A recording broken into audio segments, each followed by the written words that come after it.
is Braves Vision, powered by Southern Company. Atlanta Braves baseball is presented by Truist. The Marlins, the Braves, game 2 after Atlanta won yesterday 4-2. They'll try to go ahead and wrap up a series victory here today against the Miami Marlins. It is Harry Potter night, and that means that Gretchen has us dressed up. Brandon and CJ, hello all you muggles, all you Slytherins. I'm a Slytherin, right? You're a Gryffindor? I'll take your word for it. I just assumed I was representing Boston College. I don't know what this called. No, Slytherin, Gryffindor, and we're going to talk about the starting pitching. They have been wizardry-ish as of late, I think, right? Starting pitching has been great so far here on this homestand. Has been. I'm going to give you my best Tommy Lee, the best that I can do with my drumstick here. The starting pitching has been excellent. It's been on a really good run. How about a 6-game winning streak right now where the starting pitchers are posting a 1.60 ERA? The big story, Martin Perez, and the way that he stepped up. We're seeing that better version of Bryce Elder, which has been good. And, of course, your ace and Chris Sale has been getting it done. Over their last 10 games in ERA, that is just over 2. That OPS, barely over 600. And the strikeouts, how about the strikeouts per 9? Nearly 9 per right now for the Atlanta Braves. That's all I got. It's really good, by the way. What else are we supposed to talk about? Oh, the matchup tonight, pitching-wise. So you mentioned Martin Perez. There's a Perez throwing for Miami, and that should be interesting. And then Elder going for Atlanta. Yeah, so Bryce Elder has been good over his last couple. That has been some really encouraging news. But you mentioned Yuri Perez, and this is a big-time fastball that you get from a guy who is 6'8", sits in the upper 90s, touches triple digits. Big vert on the fastball as well. And you take a look since he came back from the IL, he has been dealing. Bryce Elder, as we have talked about, now this will be his 100th career start. But again, we've seen that really good version of Bryce Elder. Much like Grant Holmes yesterday, it's been a little bit of an adjustment in the pitch repertoire and the usage. We'll talk about that tonight throughout the game. All right, and when we come back, we're going to talk about a Hufflepuff. That's Ozzie Albies. He is the hufflest of pufflest, and he is also a wizard. See, it all works out when we talk about Ozzie and Harry Potter. Anyway, come back, and we'll have more Braves talk.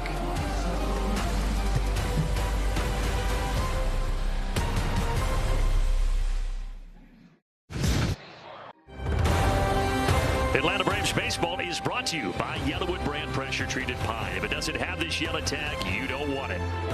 By Resurgence Orthopedics, scheduled online today. And also by Racetrack, whatever gets you going. Game 2 of the series between the Marlins and the Bravos. Braves are going to go ahead and try to wrap up a series win here. And one guy that has been so key for Atlanta this year and throughout his career, Ozzie Albies. Take a look at our Alpha Insurance best coverage. Franchise ranks for Ozzie either first or second in all of these categories. He had another homer last night, now 19 this season for the Braves second baseman. And it was about this time back in 21 that the Braves, after the deadline, really started to surge and play good baseball. So let's take a trip down memory lane. Ozzie Albies talking about that with our Peter Boylan. Do you remember the shift in August when the trade deadline hit and then all of a sudden it was like...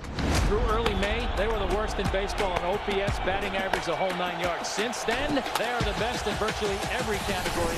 When I was working television, it was literally win-loss, win-loss, win-loss, 500 baseball for the whole year, and then all of a sudden something clicked in August. Braves are down to their last 2 strikes. Swing and a drive! Deep right field! Ozzie Albies into the chop house! I remember Ronnie went down right before the All-Star break, and then the trade deadline, we got Soler. Swing and a drive! Way back! Way out of here! Rosario, Chalk, wasn't it? And Richardson. Richardson, yes. And after that, then, like you said, we hit August. It's like, let's go. The rotation has been on a roll, consistent turns for everybody. But over the course of the last 13 games, you see the Braves ranks in the National League. We were on a tear all the way.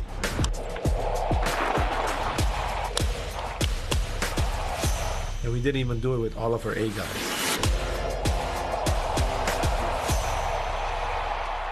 Most special years I seen and experienced in my life.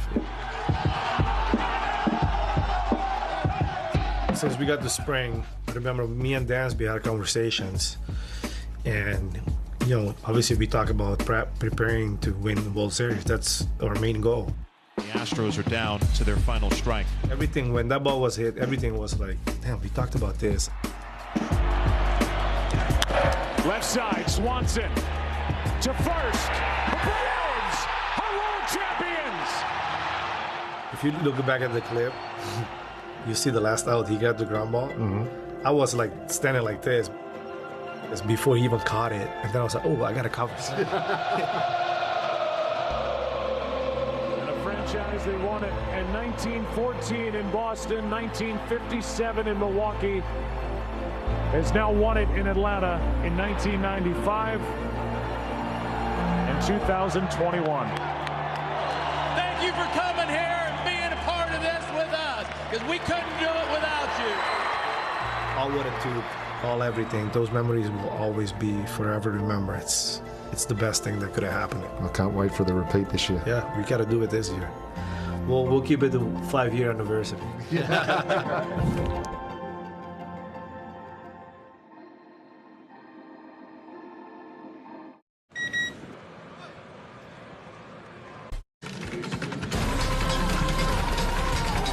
Wednesday night for baseball, Braves and Marlins game 2, and that's what we have on tap tonight. But earlier today, the Atlanta Braves Foundation teamed up with Reynaldo Lopez and Ronald Acuna Jr. with a chance to have some food distribution for the Latin American Association up in Duluth. And Ronald and Reynaldo had a chance to share what it meant to give back to their community. It's amazing, man. It's so glad to be here with my family, here, the other family too, in all Latin America, so I'm glad to be here. No seas mal educado, vale, tienes que abrir la puerta. Esta gente no aprende. See the smile of the people, like that's the only thing they get back to you, and I think that's to me that's feels great. To get back to the community is like people that need help, and then we try to help them. I think this is a real special moment for me. Good. That's amazing when the people recognize me, so and we can talk in Spanish or in English, so that's nice to see you. Oh yeah, listo jefe. Agradecido yo. It's amazing. I grew up a Braves fan. I got here in '82 and loved Dale Murphy and that team, and I've been a Braves fan ever since. So on a personal level, I'm a fan. On a business side, we've been partnering with the Braves for many years, but to be able to feed hungry people and to have two amazing players come out within a great organization like the Braves are, to support the community means a lot to us. It shows that they really care about communities. So tip of the cap to Ronald and Reynaldo for continuing the Atlanta Braves tradition of giving back to the community. And speaking of tradition, the Braves have a long tradition of winning baseball games and beating the Marlins. Atlanta will try and take another series over Miami tonight. When we come back, we've got first pitch. It's game 114 next on Braves Vision.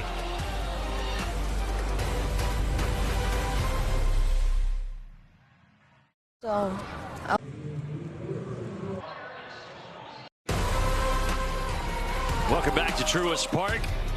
Very pleasant, 77 degrees, and ready for some baseball here. The lineup for the Miami Marlins, who come in at 58 and 56 on the season. Edwards, Stowers, and Lopez. That's the way Clayton McCullough is going to begin it here at the top of the first. And those three will be facing this man, Bryce Elder, career start number 100 for number 55 here tonight. I would love those round numbers, and a lot accomplished in the career of Bryce Elder. Over his last three, he's been really good. 2-0, 2.70 ERA for Bryce Elder, 17 innings over those three starts.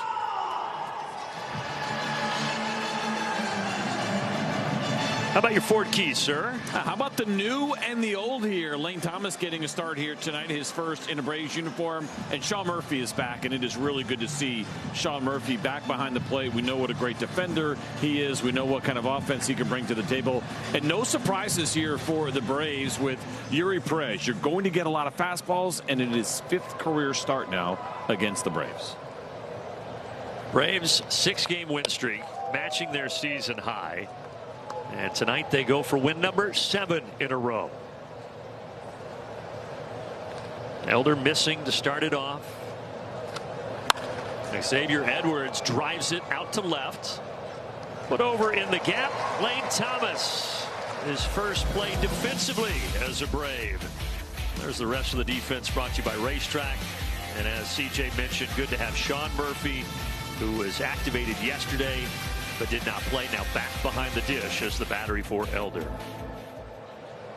Only 4 games this year for Murph because of the pair of injuries. So after the rehab assignment, he is now ready and back and healthy. And our home plate umpire is Clint Vondrack this evening. Been right kind of middle of the road. He's done a good job. The areas in which he gets big, elevated, and where he gets wide, below the zone a little bit. So that should be good for the Bryce Elder sinker, especially to right-handed hitters.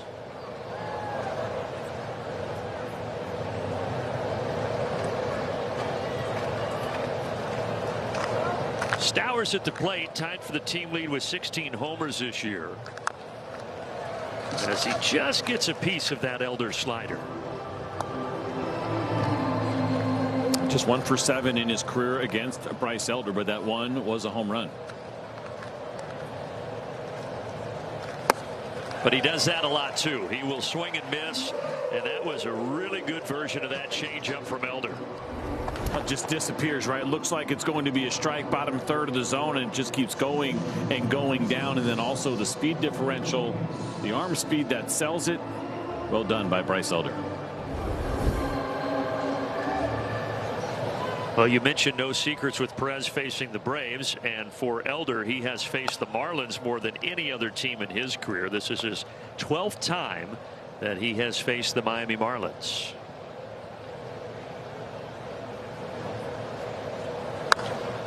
Otto Lopez, high lazy fly towards Acuna, and they go in order to the top of the first. Bravos coming up.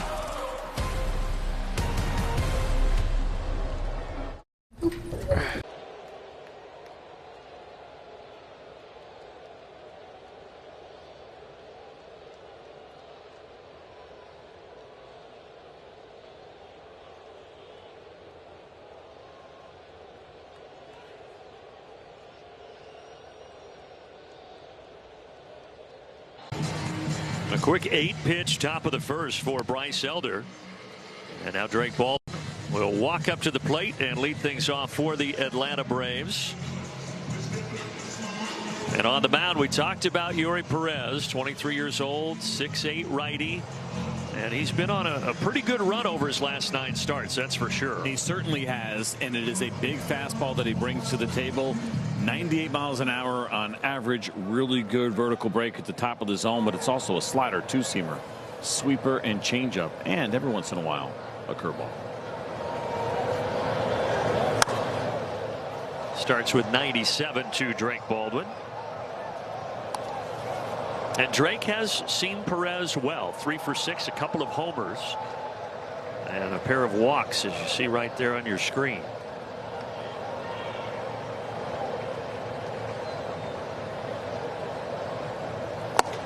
Both of those home runs came in the same game for Drake Baldwin, August 7th of last year. He had one in the first, another one in the 6th inning.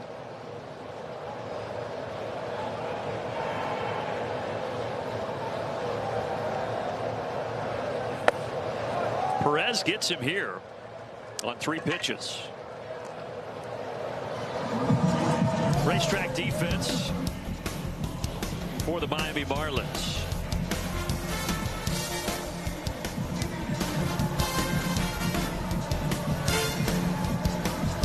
See Joe Mack there behind home plate for the Marlins. He is turning into a pretty special player. They've had some issues at the catching position over previous seasons, but they seem to have solved it now with Joe Mack. Now Ronald saw Ozzie do that a couple times last night. Now it's Ronald fouling one off his lower half. A little bit concerning seeing the one with Ozzie yesterday, and same here. Looked like it caught some of that shin protector. Not that it matters that much, but I don't know. Are we seeing more of them? We're just noticing it more. It feels like it happens more every year, and it probably is just in our mind, but I'm with you. Somebody did ask me, and I've always wondered this too. So, you know, go back a decade or two, probably at least 2, and in these situations, it was the cold spray. And you love the cold spray. I even bought a can. You could still get it. I bought a can of it a few years ago when I was still coaching with my son. He'd spray it on there, and any pain you had immediately went away. Now, clearly, there's a reason why we don't use it anymore, and maybe it's not the best thing for your skin. I don't know, but it was fun to have when we did have it. Well, right now, they're just making sure he's okay, and Acuna says he's fine, wants to stay in here. Also, when you're a starting pitcher and you're like 22 years old and you're a goofball, you would play with that spray just sitting in the dugout in between starts too, and maybe spray it on your hand, spray it on your friend. Maybe that's why we don't see it anymore.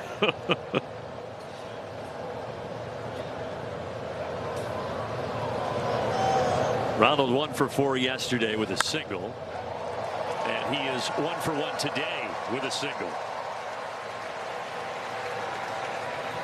Running a little slow down there to first base. Now, he didn't need to sprint. It was a single, but something to keep an eye on. And what I love seeing here yesterday for Ronald, he's limping out of the box there. That looks somewhat significant, but he gets the 98 miles an hour there. Now, it's a cigarettes at the bottom of the zone. Yesterday, he was getting to upper 90s fastballs in the top of the zone, which I thought was a really, really good sign for Ronald Acuna Jr. Well, you've said that's kind of the one piece that has been missing for him. Yeah, and he hit those 2 hard yesterday. One of them ended up being a line out, right? Another one was a hit. But just the fact there's an adjustment that has to be made to be able to get the high velocity, especially the four-seamer up top. And those pitches had been getting past him, but he was on them yesterday. Got those flashy shoes on over there.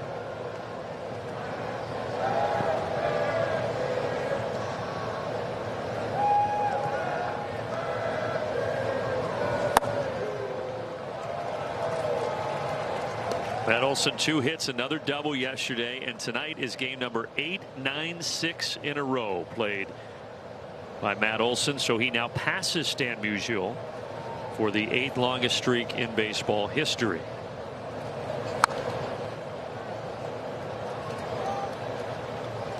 It'll be a while before he catches Joe Sewell, but that's pretty incredible. Yeah, take a look at that graphic. You might not see it for a while now that it's been passing guys. He's going to be locked in at number 8 here for, I guess what that puts you. What's that way to get to 28? Yeah. Oh boy.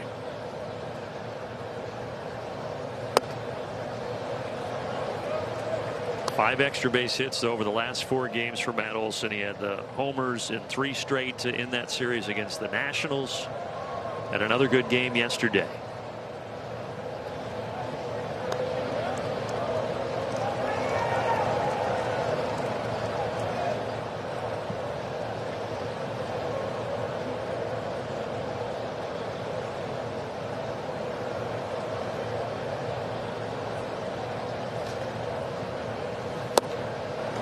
They got the strikeout, got him to expand their 99 that time from Perez. Almost seems unfair. The velocity is one thing, and you got to worry about it at the top of the zone. But look at the movement on that pitch at 99 miles an hour.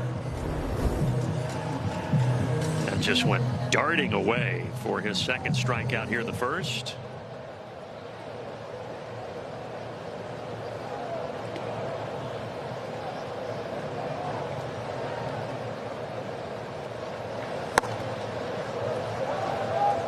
But we mentioned the reverse splits with Perez, and that's why you see Thomas in the lineup. That's why you see Dubon in the lineup and no Dom Smith tonight. It kind of seems counterintuitive, but righties have had success against this guy, more so than lefties at times. We haven't seen too many times where Walt has kind of gone that route, right? I think there's something about still liking the righty versus the lefty and maybe what the breaking ball looks like. But now that you have Lane Thomas in the mix, you don't want him to only play, I think, against lefties. You also have to look at kind of what those projected starting pitchers are. And you're not going to see lefty until we get to New York. And so this was a good opportunity to give him a start against the righty. Liner to center. So the Braves just get a single in the 1st, no score.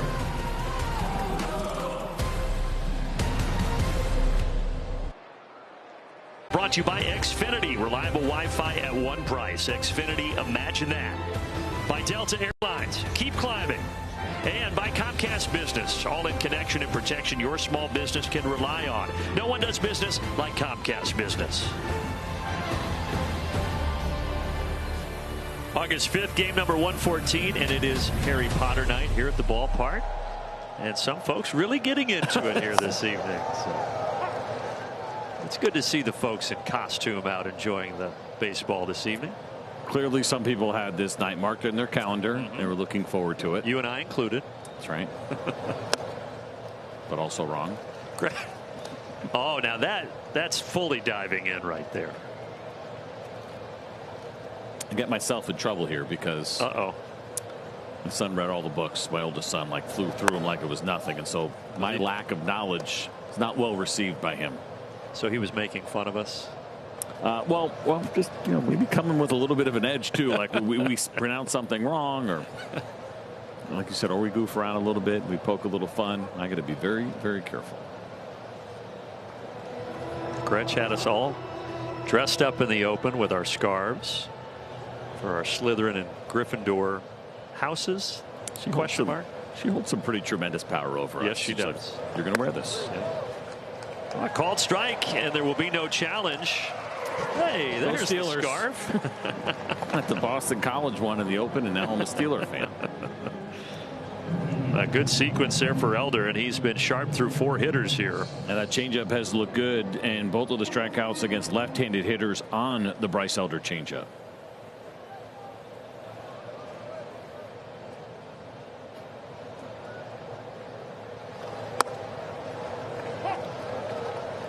And there is Wiley Ballard. Is that the right motion? Is that? He looks like he's conducting the Policeman's Benevolent Orchestra down there. Way to go, Maestro.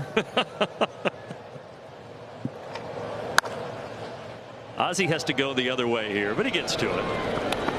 And Hernandez is retired. 5 up, 5 down for Elder. I got to be honest, I pride myself on being the most cultured of the 3 of us, and it's clearly obvious. I don't know squat about Harry. I mean, really? I've seen a couple of them. I mean, my contribution was last week with the Harry Potter puppet pals. That's about all I got. Wow, we actually found a pop culture weak spot for Ballard. Is that true? Yes. I'm surprised. That in like the early '80s music. Oh, but you probably know Belle Biv DeVoe. Poison? No. You talking about Devo? BBD. Close his mic. Casey hits one to Ozzie. The Wizard of Oz making a couple of plays here. Good start for Elder.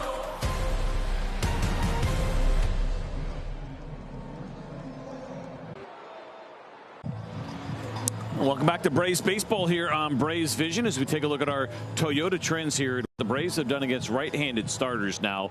They haven't seen very many right-handed starters. The fewest in baseball, only 68, but the second best record among right-handed starters. 10th best OPS at 734, so limited action, but good results. And a tough pitcher to get good results again, although Perez has struggled. If you look at the total numbers when he has faced Atlanta over his now 5 starts. See if the Braves can add to that tonight.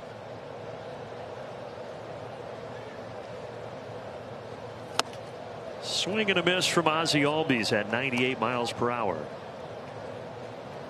Yeah, there are the 4 career starts coming into tonight, including the 6 homers.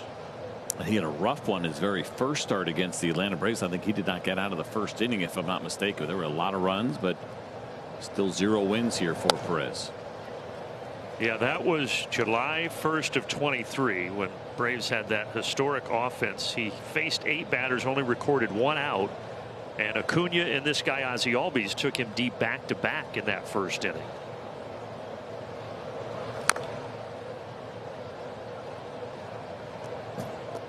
I was a little worried yesterday about Ozzie when he fouled that ball off his toe, because it got him pretty good and he was hobbling, but it doesn't seem like it really is affecting him today. I mean, you think about middle of the night, stub your toe against the bed and you're done. These guys are fouling baseballs off with some authority, and they still find a way to stay in games and be able to move and produce. I relate to that on a deep level, partner. Especially with us and being on the road as much as we are, we're not as familiar with what's going on under the bed, right? Yeah. Is it just a couple of posts? Is it wood all the way around? And you hit the corner with your shin. It's a good time. Oh. Athlete.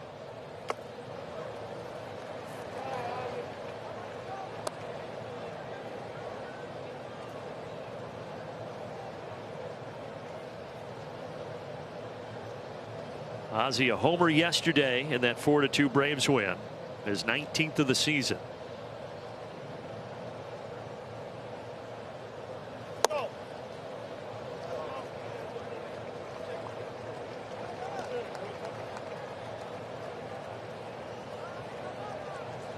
If you can see it, it is a good pitch if you can lay off of it. We talked about, again, the movement on the two-seam fastball. It's only in the strike zone 40% of the time. He is banking on you chasing it.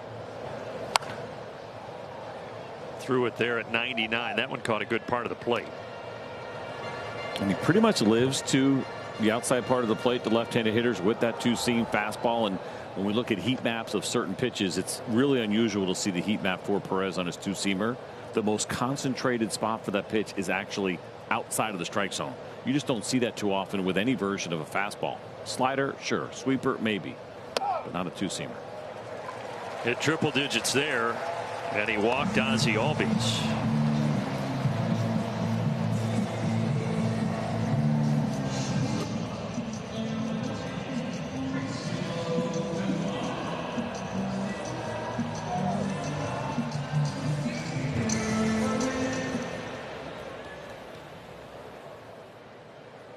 Mauricio Dubon came off the bench yesterday, gets the start here at short today.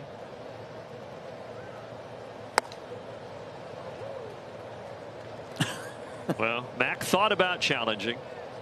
Yeah, he waited a little bit too long. I think if you start second guessing, it's probably a good idea, especially earlier in the game, just to go ahead and let that go.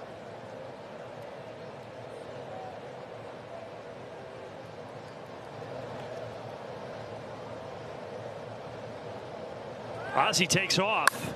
Oh, yeah. That worked out perfectly. Dubon shoots it through the right side, and they're going to be at the corners.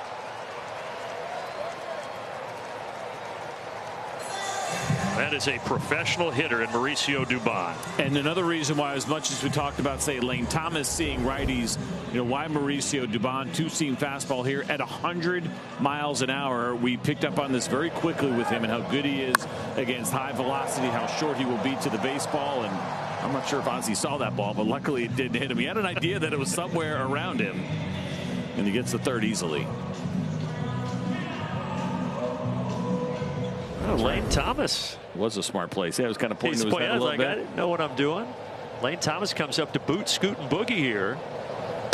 And a chance to get his first RBI as an Atlanta Brave. The infield creeping in for the Marlins.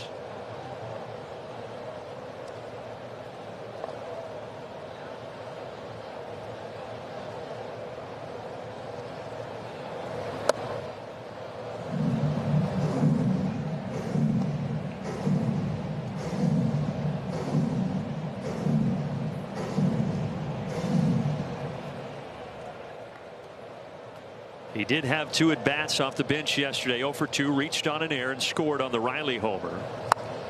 Ow, look out. Speaking of Riley, that ball went right over his head in the on-deck circle.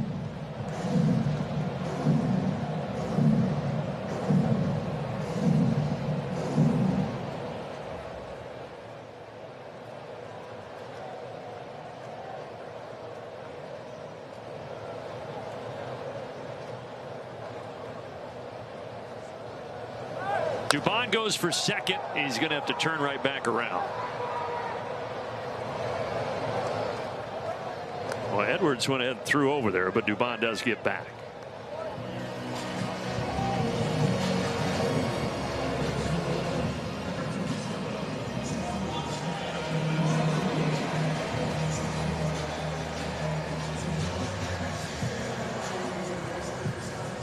Starting to see a little better version of Austin Riley now here lately. This is no doubt a tough matchup, even though we talked about some of those right-on-right numbers favoring right-handed hitters to some degree. Dealing with the fastball, and he seems to use that sweeper more than the slider against righties because it's been a lot more successful. Lane Thomas just got 2 of those. And therein lies the challenge, because that sweeper only comes in at about 84 with that fastball sitting 98, 99. Yeah, such a difference to adjust to. Riley down the line. It bounces over the short wall for an RBI ground rule double. And it is 1-0 Atlanta. It's an easy way to have to avoid the sweeper. Go ahead and hit that first pitch fastball. And impressive here from Austin Riley. It's the two-seamer. It's 98. It's going to have run in on the hands. And watch Austin Riley's hands come in and get some barrel to this baseball as opposed to working it foul. He stayed through this thing beautifully and smoked it at 110. And that's at least one extra base hit in 4 straight games now for Riley. Had that long homer yesterday. Ripped his 17th double of the season there. Infield in for Murphy. As we finally get to welcome Sean Murphy back to the lineup. First game since May 10th, and again only his 5th game of the season. And the torn labrum returned, and then after 4 games broke his left middle finger on a catcher's interference in LA against the Dodgers. It's good to have him back. We know what kind of pop eventually he can have in the lineup, right? You see him batting 9th here tonight, and to get any kind of production out of Sean Murphy in the 9th spot, that would be tremendous. But the other part, sometimes I think we forget because we haven't seen him much, what he does behind the plate. He is an excellent defender.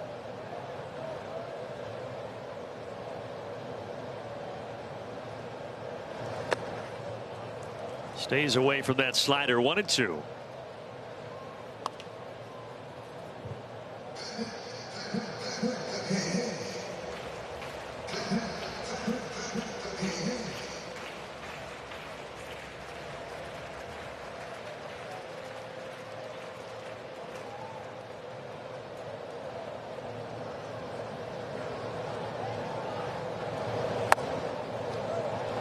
Not an easy pitch to lay off of. Yeah, it's a couple of breaking balls now here for Sean Murphy. Again, you're got to think about 2 strikes and worrying about 99, knowing you have to be quick.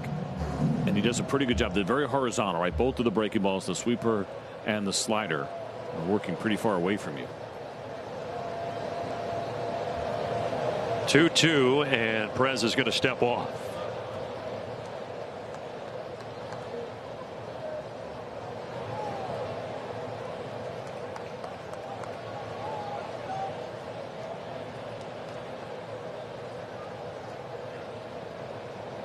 Now he comes plateward.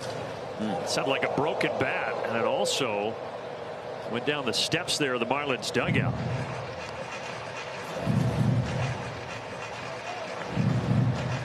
He broke it and maybe clipped one of their coaches. You can never tell. It's like, oh, it got me a little bit, or just got so close that it scared me. We'll find out. Oh, yeah, that's contact, and a lot of it. But, I mean, caught it clean. I guess if you're going to take it anywhere, take it in the midsection, as long as it's above the belt. And some hand, too. That's the upside of having a little something down there. I don't know if he does, right? But it's just a little bit more cushion. Like that bowling ball that went into that guy in that black and white video.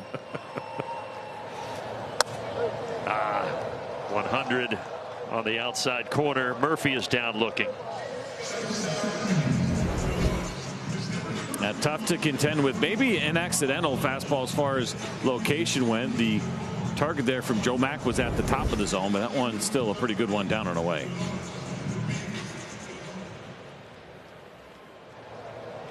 So the infield now can go back as Baldwin comes to the plate with 2 outs.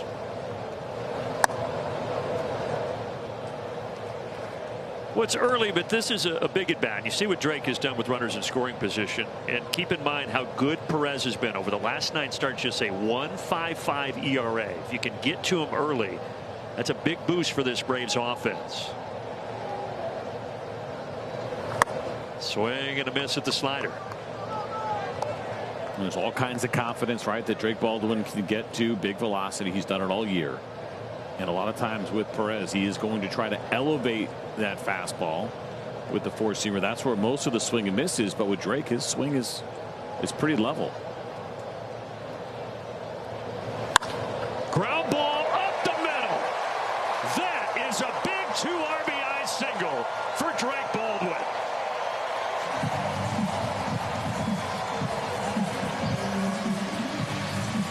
I'd wondered on on the fastball to Sean Murphy. Did he miss location? It looked like he did. Joe Mack again gives an elevated target here, and instead it's down, and it is much easier to get the velocity down than when it is up in the zone, even for this level swing of Drake Baldwin. He does a beautiful job here, staying right back up the middle, and with 2 outs, an easy 2 RBIs.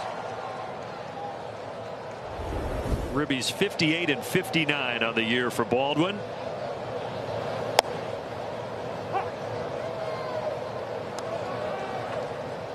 And really the key to this whole rally again was that hit and run that was executed so well that got Ozzie to third. That Dubon was able to shoot through that right side, and then a great at bat there from Drake Baldwin.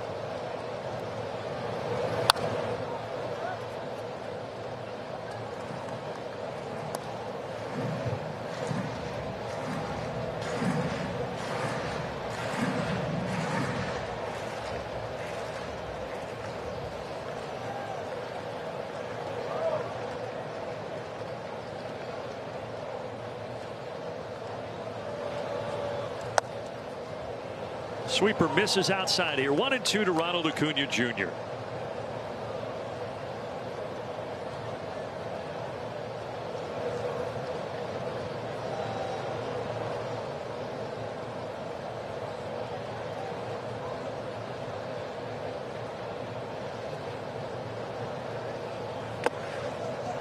Mack thinking about throwing down.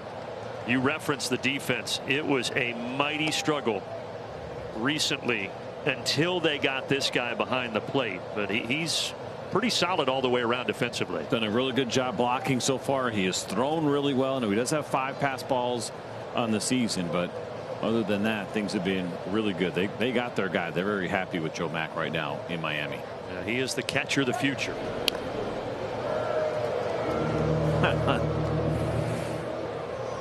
Short lead, and I think Drake Baldwin takes that as a little notch in his belt that they're going to throw over when I'm at first base.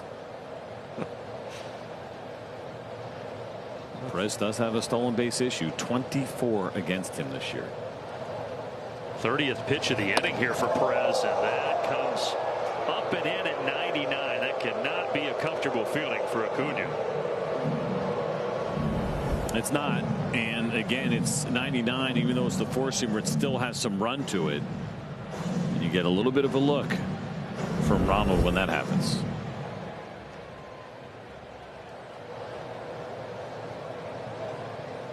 Third time in this half inning the Braves have gone from an 0-2 to a 3-2 count. And that will do it, though. 99 up top, swing and a miss. But the Braves are able to score 3 here, and they do it with a little help on Harry Potter night with some wizardry. Wiley's not a muggle. No, he's got the powers down there.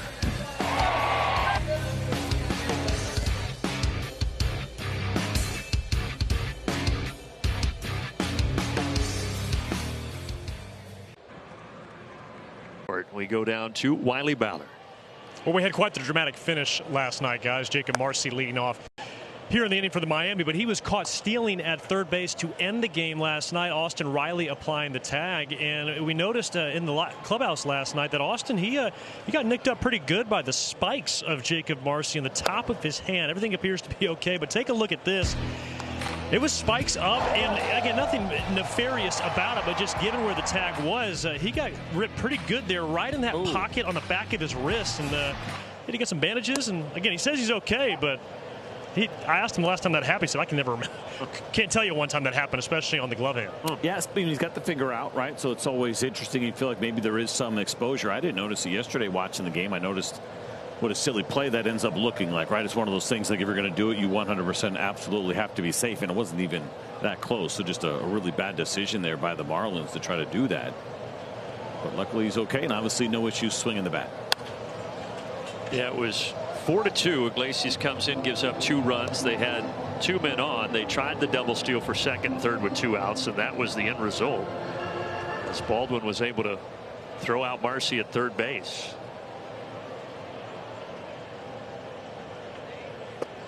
And the thing about Marcy, he does steal a lot of bases, 19 of them, but he's also been caught now 12 times, and that's the most caught stealing for anybody in Major League Baseball. And it's not a good percentage, certainly, but the Marlins keep letting him run. He's had an issue getting on base. He gets on here, but I just feel like you'd want to pull the reins back a little bit when you see those kind of numbers. When I was talking to Austin about that play too, guys, he mentioned that on the first couple pitches of that bat, he felt like Marcy was looking for a chance to go. So he kind of had his ears perked up by the time Marcy actually went and was ready to apply that tag and take the throw and apply the tag. Well, grateful he did, certainly in that spot with, what was at that point, the potential go-ahead run at the plate. Braves have done a good job. Their late inning relievers have a good job of giving up runs when it hasn't mattered.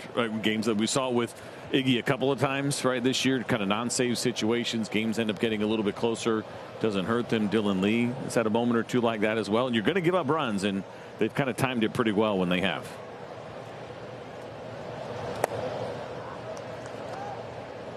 Well, Bryce Elder in the first inning threw 8 pitches, 1, 2, 3.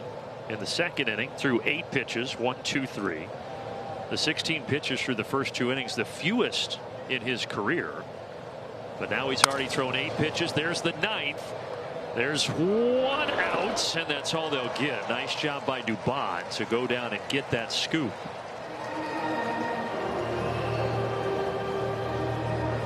This ball off the very end of the bat and hit it just 68 miles an hour. It's the changeup, which has looked really good so far here tonight. Good adjustment there by Mauricio Dubon. It's why you always say in these situations you make no assumptions. If anything, you assume the throw is actually going to be offline, just like we talk about with a first baseman, and you can adjust accordingly. You get too comfortable, you feel like the throw is going to be right where it's supposed to be, then you're not ready for the bad one.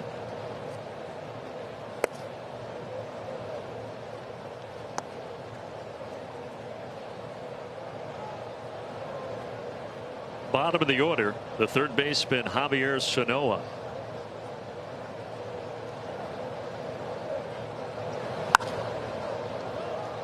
Michael Harris hardly had to move, maybe a step.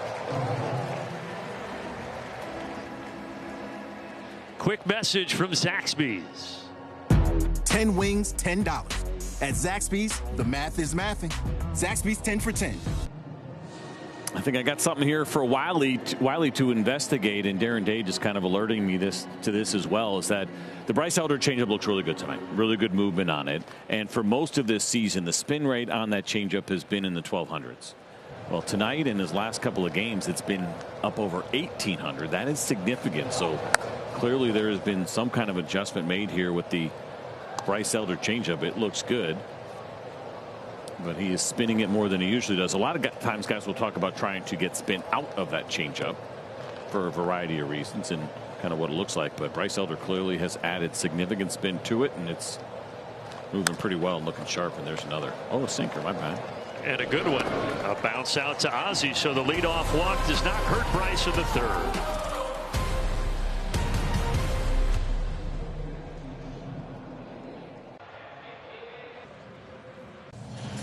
Braves up by 3 as they head to the plate for the third time tonight. Matt Olson will lead off for Atlanta. And guys, as we all know, the trade deadline passed a couple of days ago. I had a chance to speak to Matt about his thoughts about the deadline for the Braves. And one thing he mentioned was, a lot of veterans come into the Braves clubhouse. Brent Suter, Tyler Mahle, along with Lane Thomas. But the other thing he mentioned is every time a trade deadline passes, you know, those next couple of days you kind of look around and you're almost sizing up everyone, saying, okay, this is the group we're going to battle with. Of course, Matt has been in a few postseasons now, and there's kind of that extra charge knowing, okay, this is us. Like, it's go time, nothing's changing, and away we go. So I just pulled a Jeff Francoeur, which doesn't happen too often, but as I was watching Were you talking to Gretchen? I was talking to Gretchen, so I know Wiley didn't drop it on me directly and looking for a reply, and I remember thinking, come on, Frenchie, this is your spot, man. You gotta follow Wiley and pay attention, and I just did the exact same thing. So no, she has no idea when I'm gonna do a report, so that's fine. Well, but yeah, I'm just kidding. I love you, I Gretchen. initiated. It's actually on me.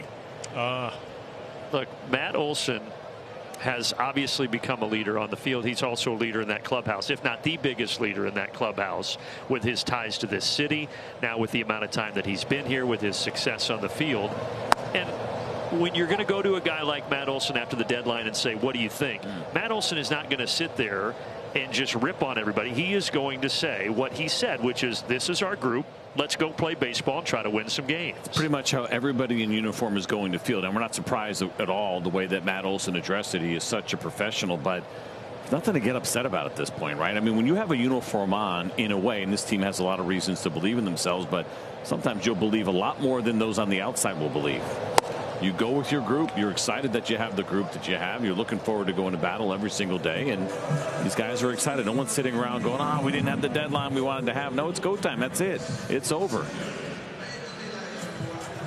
Matt Olson striking out 5 Ks for Perez, because even if you're Matt Olson in that spot, and let's say that there are a couple of guys in there that maybe, oh, well, we're a little disappointed we didn't get another starting pitcher. If you say that publicly, it A, casts doubt on the people that you brought in, and they don't love that. Is that the first impression you want to make as the leader? Yeah. And B, it just doesn't do any good inside the clubhouse. That's a great point about the guys that are in uniform and the new ones, right? And then also for the guys that have been here. And if you're not careful in the way you would interpret a message like that is to say, oh, my teammate doesn't believe I could be the guy, right? If you believe you were the starter that was going to get pushed out of the rotation, had another one been acquired, well, you feel like you're hearing. Hernandez not going to get there. A second ground rule double here for Atlanta in the early going tonight. Well, we don't see these too often, but now, as you mentioned, 2 in the same game. And for Michael Harris against a 97-mile-an-hour 2-seam fastball, this is a great swing. The ball is running away from him. He stays on it, right? There was a period where we see him pull off of baseballs. How about his head down? Look at that right there. That is a beautiful shot of Michael staying down on a baseball that is running away and driving it with authority. But if I was the 5th guy in the rotation and somebody in the clubhouse was disappointed that we didn't get a starter after the deadline, I'd take that personally. Yeah. From a teammate. Yeah.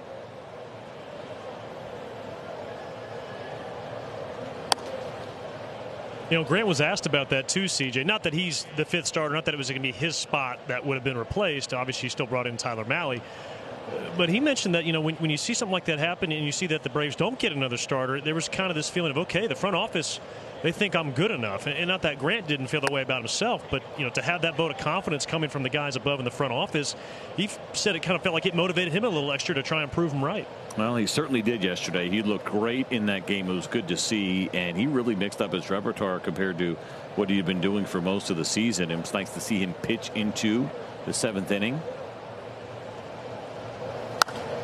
That's as efficient as I have seen Grant Holmes at the major league level. I think he was under 12 pitches per by the time he had gotten through those 6 innings, which is incredible. And so the rate was good. People wondering, why didn't Grant get a chance to go for the shutout? It was a 1-0 game and your bullpen fully rested. Like, it's about winning the game. I thought it was handled perfectly, but gave this group the boost they've been looking for. And I will say it's somewhat contagious too, right? We talk about pitching staffs. That was always the story here in the 90s, right? That you had your big 3 and at times even your big 4. Then sometimes whoever slid in that 5th spot just seemed to fall in line.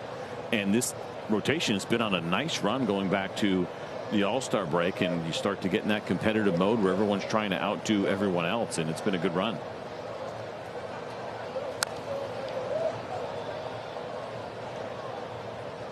It's a 2.36 ERA over the last 13 games for the Braves starters. With the best offense in baseball that they took 4 games from in the Washington Nationals. You talk about their overall team, it's fine, but their offense is a juggernaut.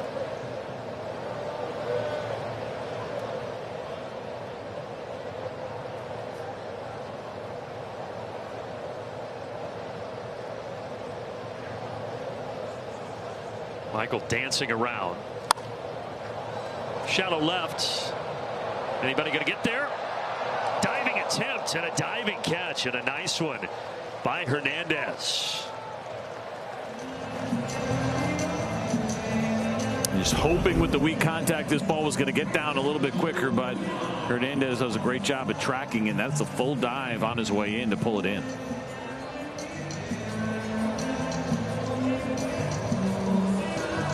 And Lopez jumping out of the way at the last second. 2 down now.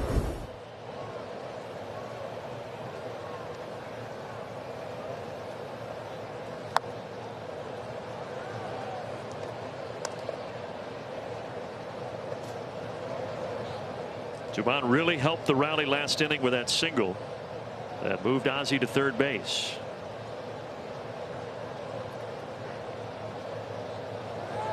Michael goes for third. Oh, that throw. That hit Dubon's bat, I believe. Bat or helmet, or no, hit the umpire. And that's going to move Michael Harris back to second base. Yeah, if it hit Dubon, and as long as he didn't do anything to get in the way, the ball's live. Runner will go back to second base. But if it hit the umpire, which we figured out the other day when this happened, we had kind of missed it at the time. Let's take a look. Was there contact? No, I think he just. Somebody had to hit the umpire here. For the umpire to say that he had to go back, that's umpire interference. That's the only time he goes back. And he said it was umpire interference, but maybe he just grazed him here with his arm. It's hard to tell. Maybe the elbow caught him. He felt it, I guess. Then right off the helmet of Dubon. Everybody's okay.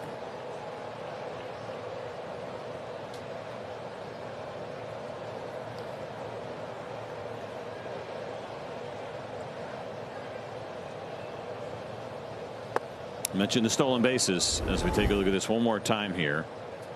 Watch the masks. Oh yeah, there's it your is. contact. Actually, a shoulder. Poor Doobie. Now that Dubon's okay, it just kind of looks funny. But Perez has allowed the most stolen bases in baseball, and so that's why the Braves have been aggressive, even potentially Drake Baldwin.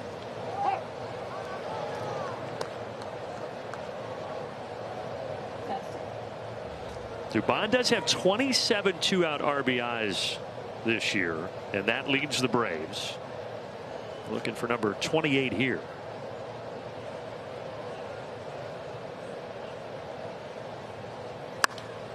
And I think he's going to get it. Dubon is 2 for 2. And this one drives in a run. 4-0 Braves. I told you the sweeper has been much more effective against right-handed hitters than the slider. But Perez goes with that slider. It's not a bad one. It's just a really nice piece of hitting as Dubon again stays on it and goes the other way to drive in another Braves run.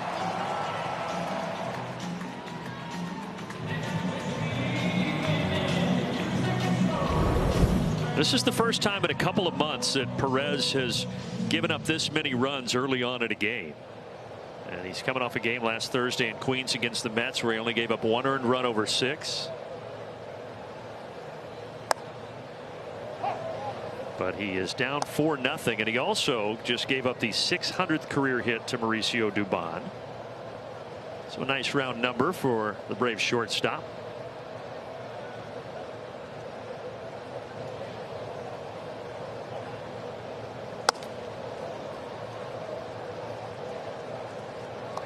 I imagine this is the kind of starting pitcher that gets Antoine Richardson pretty excited. Obviously tough to get on base against, but the Braves have done it. And knowing that there's a real potential opportunity, I wonder for Mauricio as he's looking in now. You never know if his head's ringing a little bit after that ball he took over off the helmet.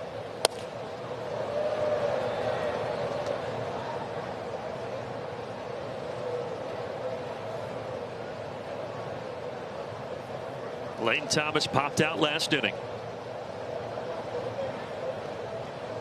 I haven't seen that move before. It's a good pro move there with the pen on the wristwatch. Oh my. Dubon got an incredible jump. Surprised Mack even threw it down there. He stole that on the pitcher. The catcher's challenging the ball call. Oh my. A lot going on. It's hard to do when you have a stolen base against you, but they got it right. Call is overturned. Miami has 2 challenges remaining. It's also a really good job by Lane Thomas because he can see all that in front of him as a right-handed hitter. And this is an unbelievable jump that Mauricio Dubon gets. I mean, he was pulling up pretty early. But for Lane Thomas to let that pitch go by, even though it potentially is going to be a second strike, that is such a big lead.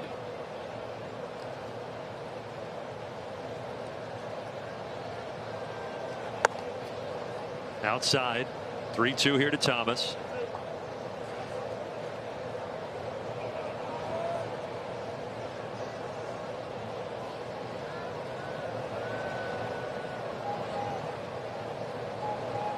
.31 pitches last inning for Perez. This is the 24th this inning.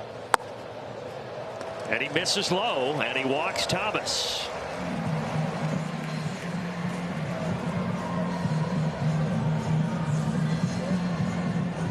Daniel Moscas to pay a visit.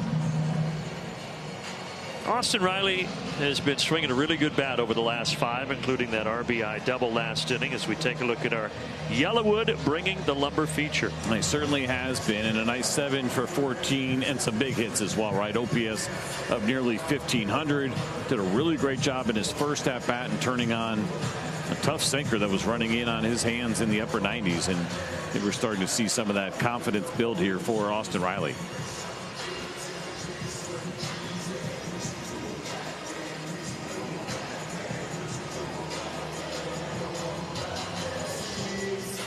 Little therapy session there with Moskos talking to Perez, the young 23-year-old. Very, very talented arm. 20th start of the season. Did have a little bit of a blip when he went on the IL earlier this year for about a month, late May to late June, with a strain in his inner thigh. But again, since his return, he has been fantastic. But the Braves have found a way to get to him tonight.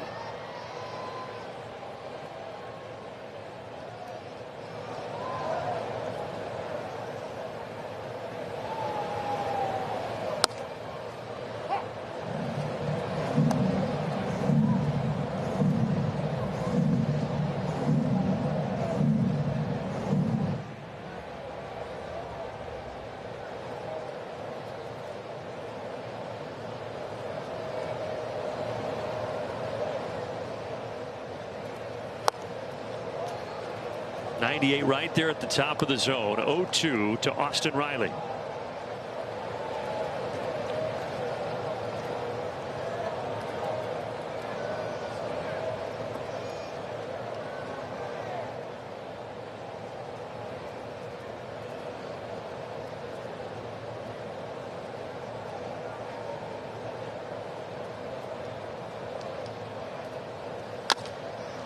And he gets him.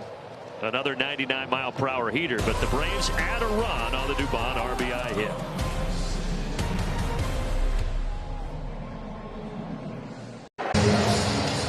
Comcast Business Defend the Mound feature. Bryce Elder earlier this year, amazing. Then he hit that lull, but since the All-Star break, kind of been how he was earlier in the season. It's really fun to watch Bryce Elder when he is like this, right? How consistent he is, how well he pitches, right? He's a master of his craft when he is right, in the sense that it's inside, outside, it's changing speeds, it's changing locations. He's keeping hitters off balance as we take a look at these two guys against each other, and that is amazing. Look at the pitch count there in that last column.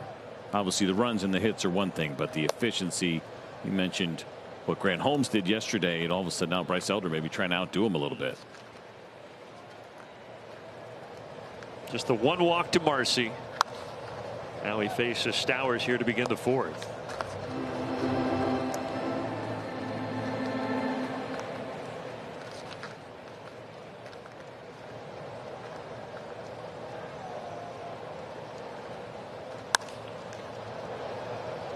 And Lane Thomas sprinting, foul ground. He gets used to the terrain here at Truist Park. And no problem for Lane Thomas. That's the one thing that, you know, there's all this focus about Lane Thomas and what he does against lefties, but I think his defense that Braves fans are going to learn about pretty quickly has been excellent. He's got a plus arm. 6 outfield assists already. He does a nice job. That little cutout can be tricky when you are chasing balls into foul territory, but he made it look easy.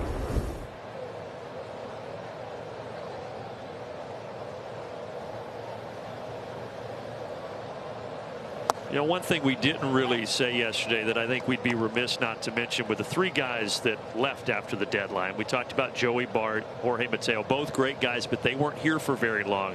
But Eli White, intermittently over the last few years, had mainly been here in Atlanta. And he is one of the best human beings you'll ever be around.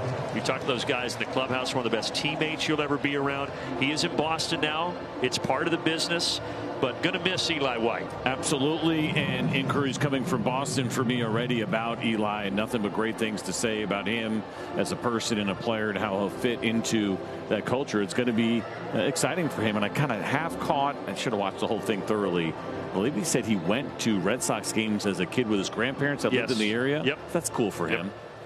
Yeah, he's got the closest ties to the Braves and growing up in the Southeast, but he did have family up there in Boston. So for him, neat that if he was leaving Atlanta, at least he went to a place that kind of had a piece of his heart. Let's do this. Let's just go ahead and get that Atlanta Braves Boston Red Sox World Series And we can root against Eli and he'll still get a ring, right? Because he played here. He played here, yeah. So it's just going to have an A on it, not a B, but I'd sign up for that. But all the best to Eli White and his family.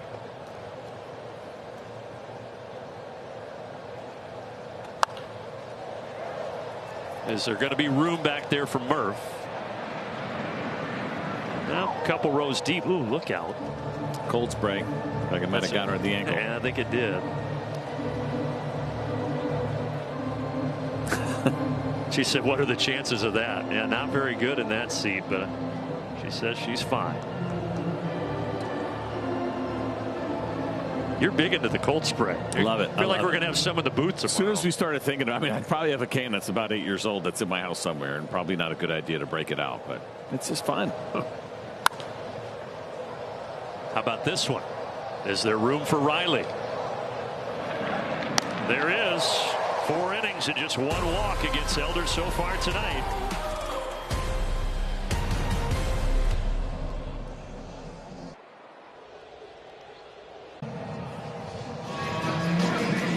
Four nothing to bottom 4. Hey, it's time for the Braves.TV Double Play Flash Sale. Braves fans can now get 2 months of Braves.TV plus 2 free tickets to any remaining home game here at Truist Park, all for under $20. Lock in this awesome deal before August 9th, so you only have a few more days. Take advantage of it.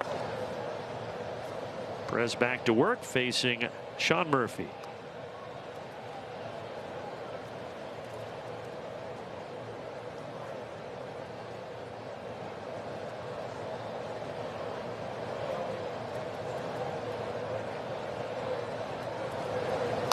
And for Perez, part of this amazing run that he has been on was that game where he was perfect through 7 innings on July 5th against the A's and then got taken out of the game. It was very controversial, but he was at 92 pitches. He's young. He's had a Tommy John surgery. As he strikes out Murphy. But if you missed it, this was him getting the last out of the 7th. He's fired up. He's perfect. 21 up, 21 down. And then Clayton McCullough trying to explain to him, hey, we're trying to protect your future. And they took him out of the ball game. It's a tough one. It was controversial. A lot of strong opinions, and the opportunity to go for it certainly would have been fun to watch. But more fun for the Marlins is that he stays healthy and that he is available for the long term. He's still pretty young. And that's the other part of this, and trying to get the most you can out of him. He's only 23 years old. It's a tough one, though, right? It is. I mean, likely, I shouldn't say likely, but very likely a once-in-a-lifetime opportunity. There's only been 24 of those perfect games in big league history. And I wonder at that point, did they feel like they were already pushing with that pitch count a little bit with him? And the other thing we talk about so often are those ups, right? And the fact that he had been into the 7th inning at that point. The A's fans, because it was, oh, nice catch. It was in Sacramento, temporary home of the A's, and they all chanted shame, shame when Perez was removed from that ball game. And then the bullpen promptly gave up a walk and a hit in the 8th inning. They held on to win that game 9-8. That was his final after all of that. And then he had the injury, and there are the numbers since he came back from that strain in the inner thigh. Just a 1.71 ERA, but a mixed bag tonight because he has 8 strikeouts, but the Braves also are staking claim to a 4-0 lead. His stuff is live. There's no getting around it. We talked about how good he was coming into this one. He's got legitimate top of the rotation ace stuff.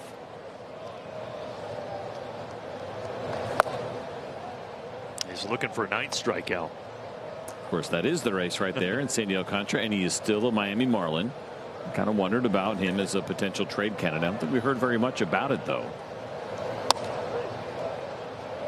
Ooh, I think Batter's challenging the strike call. Might lose this one. Like that was dotted. T-Mobile challenge. Yep. Call's confirmed. Atlanta has 1 challenge remaining. 9 strikeouts for Yuri Perez. 4 in a row.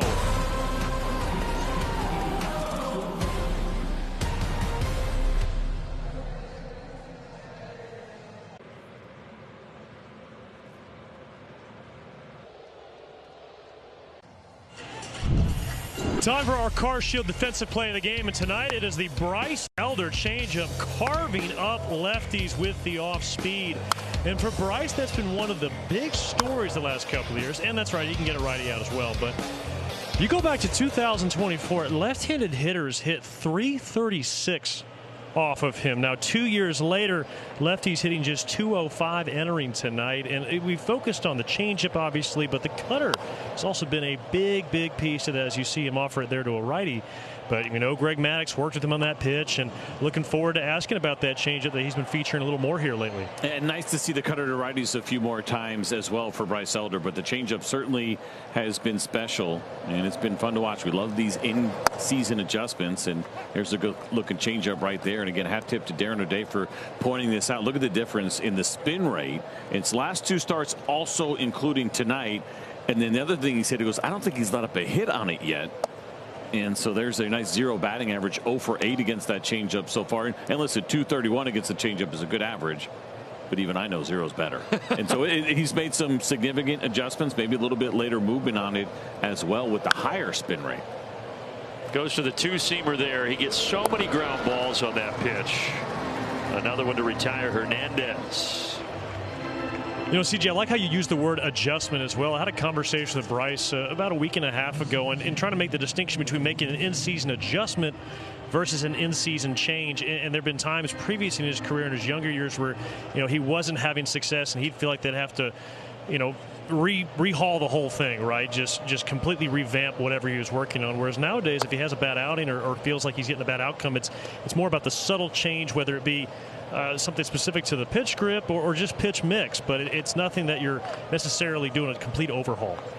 That part is hard to do in season, right? I think it does have to be probably minor adjustments unless things are just really going so bad for you that you have to make some significant changes. A lot of times guys will tell you there's a finite period of time in there that you need in order to make a change, something significant, especially with a pitch grip or adding a new pitch. But Bryce Elder, again, is a guy who can adjust pretty quickly.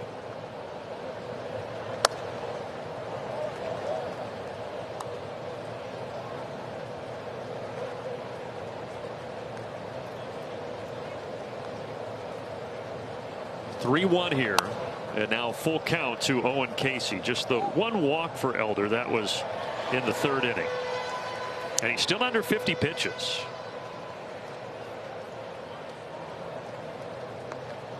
I know we were talking about kind of players on the way out, and one guy I was pretty excited for after the trade deadline pass was Nacho Alvarez. He goes over to the Angels. We got to look at him last year. Tremendous guy across the board, and he's got some talent, man. I hope he gets a shot with the Angels. Yeah, fun guy, kind of like Ozzie, just always smiling, really appreciates life and chance to play this great game. It wasn't really a path for him here, right, for regular playing time in the infield. And when we saw him over at third base, he definitely caught our attention as far as how good he was over there. So hopefully the Angels, I know he's in the minor leagues with them right now, but hopefully that turns into an opportunity for Nacho. It'd be well deserved.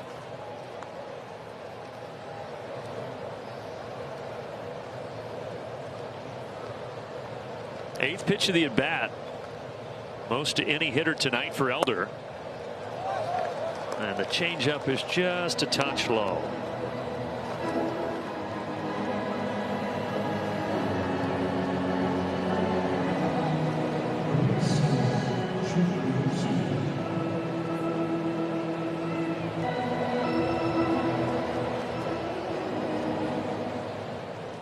So that's the second walk issued by Elder. The first was by this guy, or to this guy, Jacob Marcy, in the third inning.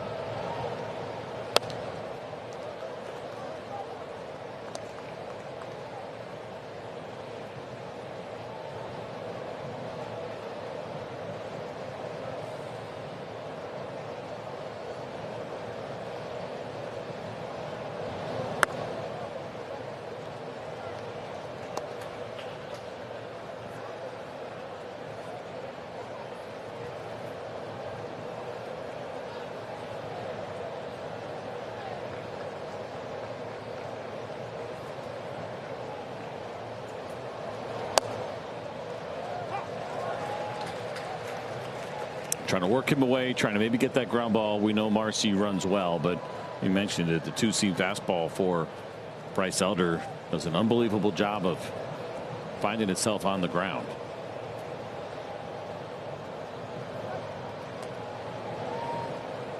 And often that's the recipe for success for Bryce, is not necessarily the swing and miss. It's pitching to contact. He only has 3 swings and misses tonight, but yet he's been incredibly effective. A lot of ground balls. That one on the ground, but foul towards Wiley's well.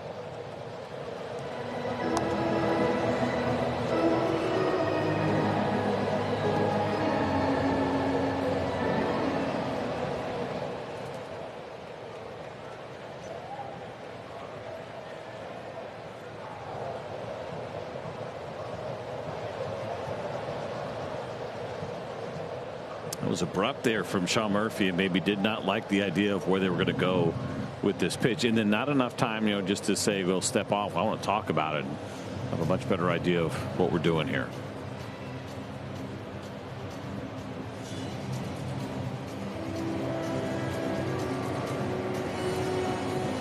Got a hitter in Jacob Marcy, who came out last year as a rookie and just dominated. He was the NL Rookie of the Month in August to start his career after the midseason call-up. Hasn't had that same success this season. He's got a 3-2 count right now.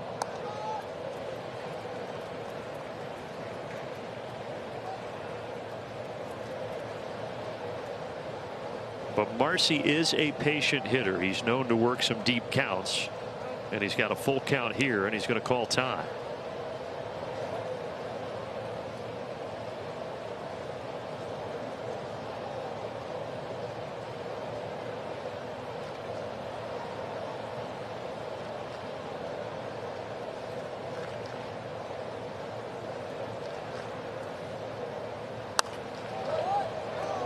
We saw him last year, and what we did with Jacob Marcy, felt like this guy was going to stick around. He's going to be a problem. He had an unbelievable approach in everything that he did. He's having a really difficult time right now repeating that from a year ago here over the course of a full season. But the Marlins certainly believe in it, and they're going to give him all the runway he needs to try to get it figured out. Clayton McCullough just said 2 weeks ago that's why they have stuck with him, because they see him as such a big part of their future. Want to try to help him work out of this funk he's been in. Braves just hoping that happens after he leaves Atlanta.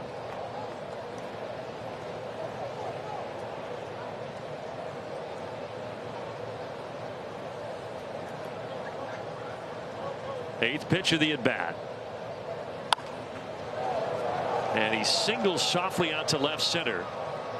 So he's going to head for 2. Might have a play, but he's able to sneak in there without a slide.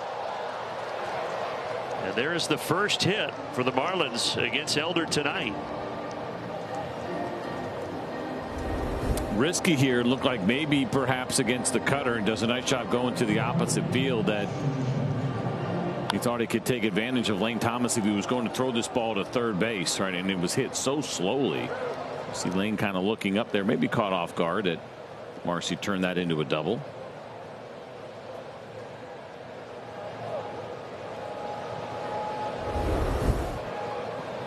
So the Marlins a chance to get on the board here in the 5th. Ozzie playing back, so the run will come home. They'll exchange the out. 2 down, 4-1 ball game.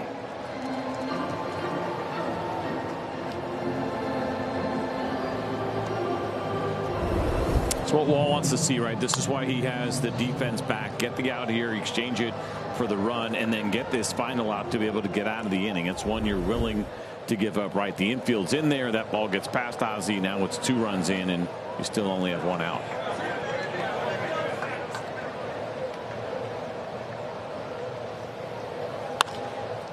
Left field, pretty deep. Thomas finds it, and there is enough room for him. 4-1, halfway home in game 2 of this series.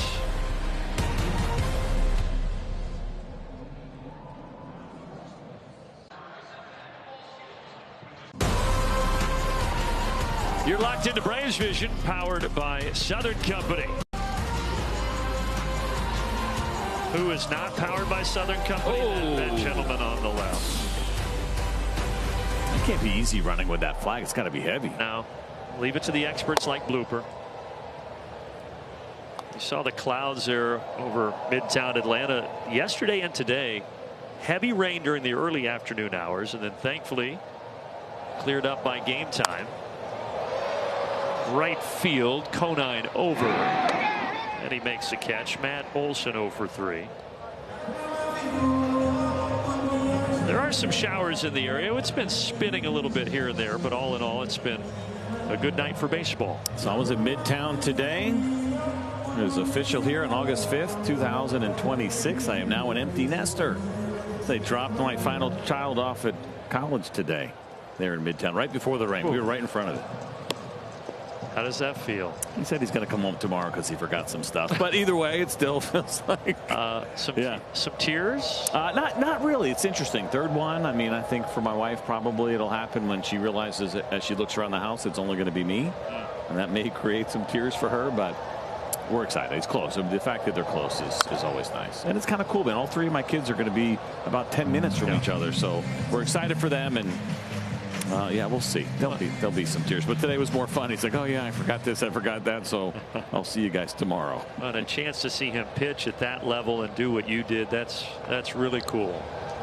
A special fun ride ahead for him and you. I'll tell you where I was a little envious is when I did take him to his apartment and where he is staying with 3 other baseball players, right? So it's 4 of them. They have a pool table in their living room. I'm like, this is not the freshman college experience that you're supposed to have. We didn't even have air conditioning. So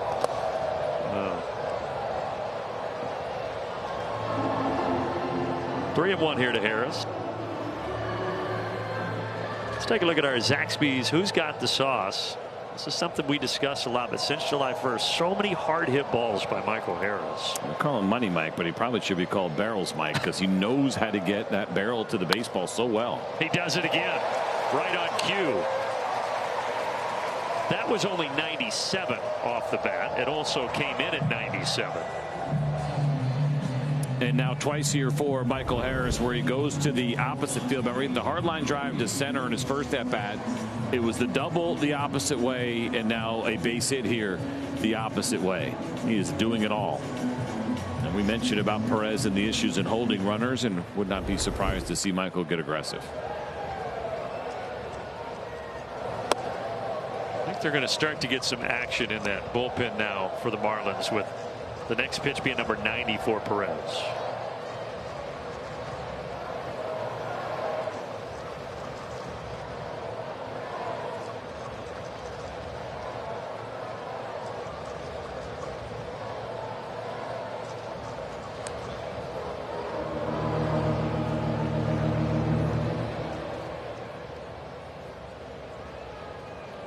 By the way, that last inning in the 4th, when he struck out the side, he missed an immaculate inning by 1 pitch. Ooh, didn't realize 10 that. pitches to strike out the side in the 4th, but different story here this inning. Ozzie hit that pretty well, but Marcy's able to get to it.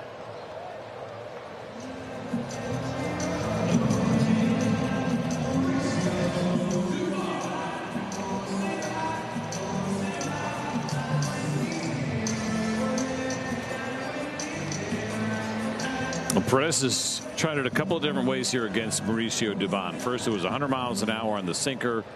Mauricio got the base hit, and then it was the slider, both of them to the right side. But yet they're still going to give him all that room on the right side of the infield. He goes to right, this time in the air. Conine with a catch. 5 innings in the books. Braves by 3.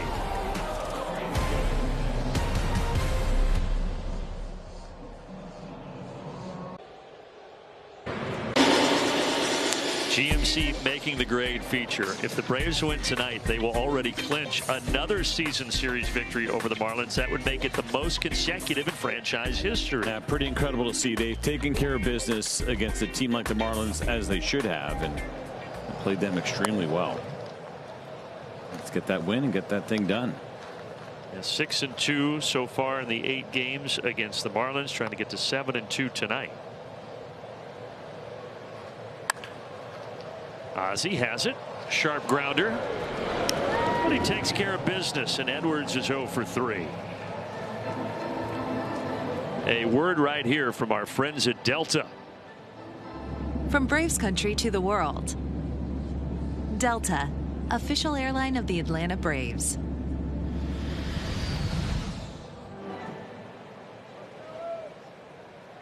62 pitches for Elder with one out here in the 6th.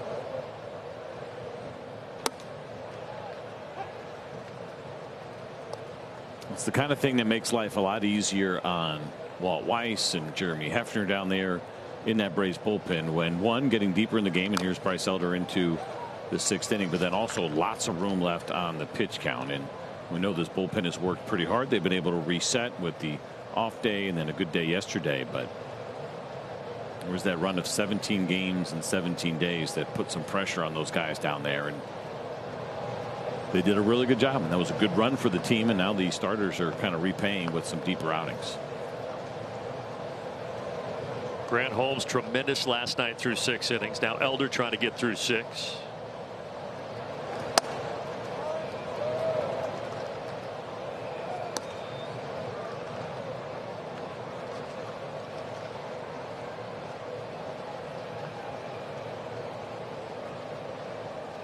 Got it. Change up, swing and a miss. Stowers is 0 for 3. We love seeing it on this changeup now here for Bryce Elder. Good look at the grip, watch the run, and dives, right? I mean, that is not a lot of fade necessarily, as much as kind of a dive bomb and just disappearing here on Kyle Stowers.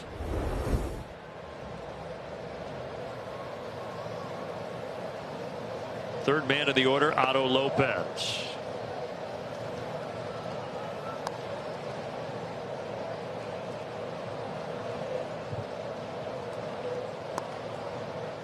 Two hits yesterday, leading Major League Baseball with 142 hits. Also leads with 29 doubles. Acuna going over into foul ground, but it's into the net.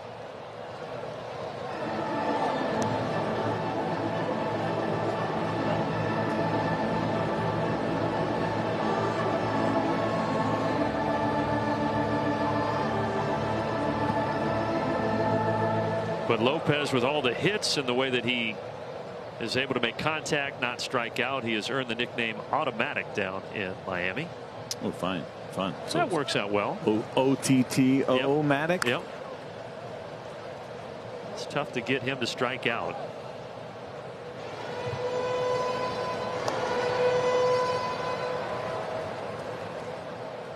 One of those guys, and somewhat similar to Mauricio Dubon, right, where difficult to strike him out, difficult to walk him as well, right? He's being pretty aggressive and going to put the ball in play.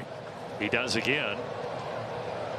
But tonight he is 0 for 3. 6 strong for Bryce Elder.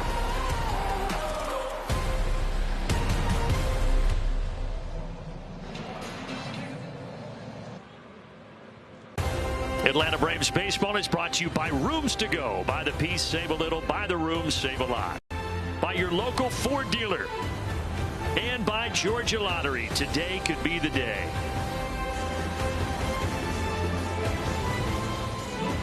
Bryce Elder sensational so far in Atlanta with a 4-1 lead on to the bottom of the 6th. And with Elder doing his thing, now it's time to see if the Braves can get some insurance against the bullpen. But look at, you compare Holmes last night and Elder tonight, just great starts for the Braves. Reasons to be encouraged right there with just the 1 earned run, 3 walks, 8 punch outs, but most importantly, 6 innings from both of those guys. So now on the other side, Calvin Fauché enters, 3rd season in Miami, and he's kind of been inconsistent this year. He has. He's a big time ground ball pitcher. The rate is great. He's only allowed 1 home run in 46 2/3 innings, but a higher ERA than you want to see. Now, could some of that be maybe the defense behind him, right? He's kept the ball in the ballpark. He's got a really good ground ball rate. Part of the issue has also been the walks at 15% for him this year, and that is something that absolutely falls on him.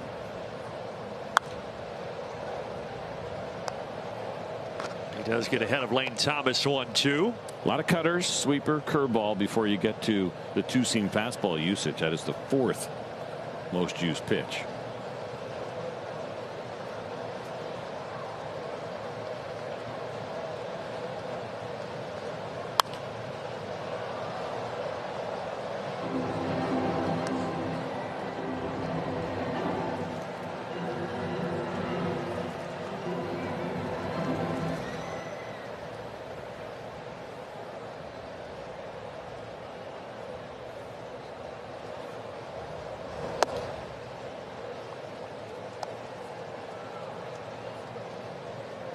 That's been his best pitch as far as the sweeper goes. He's gotten the most strikeouts on it, and that's a big one. I would see some different versions of the sweeper, but that one covers a lot of ground right to left. He comes back with a two-seamer, and Adam Hammery down there says Thomas went around.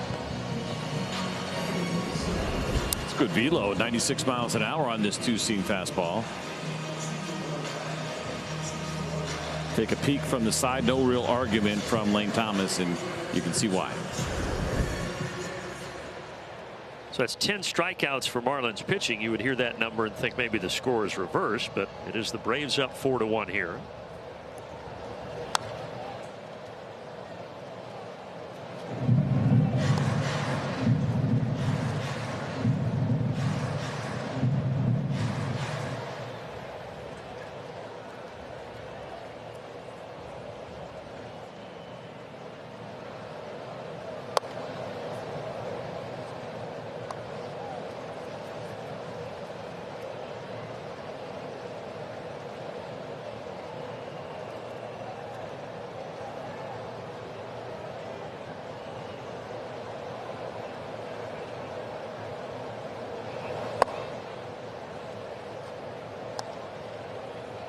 Taking a peek around the NL East, the Nats and Phillies tied at 2 right now in the 7th in Philadelphia.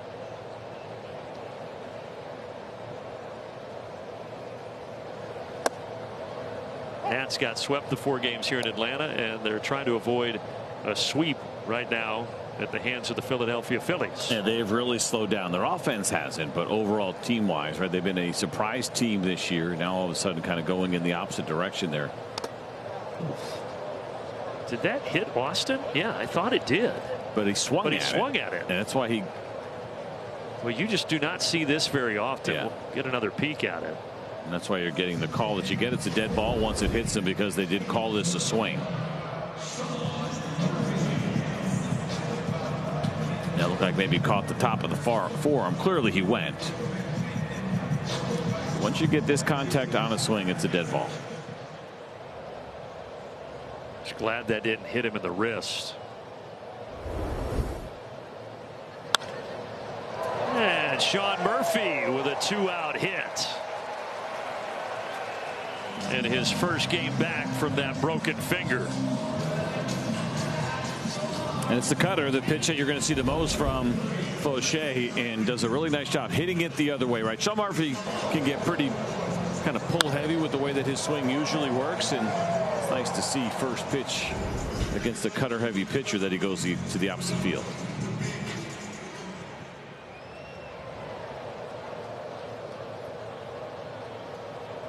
And for Sean Murphy, just the 2nd hit of the season, but again, just the 5th game of the year. Back-to-back hits. Baldwin the other way. Probably not too often you're going to see both catchers on this roster hitting basically behind each other, and then also with a couple of opposite field singles for both of them.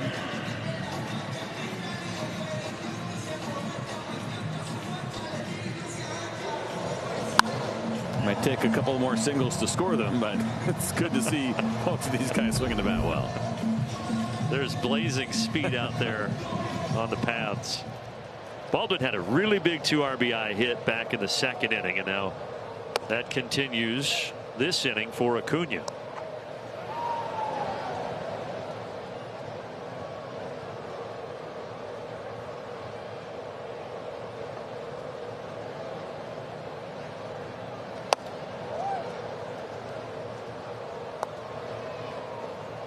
It's the first time this year that Acuna and Murphy have shared the same field because of their respective injuries. The 4 games that Murphy played in early May, Ronald was out with his first hamstring issue.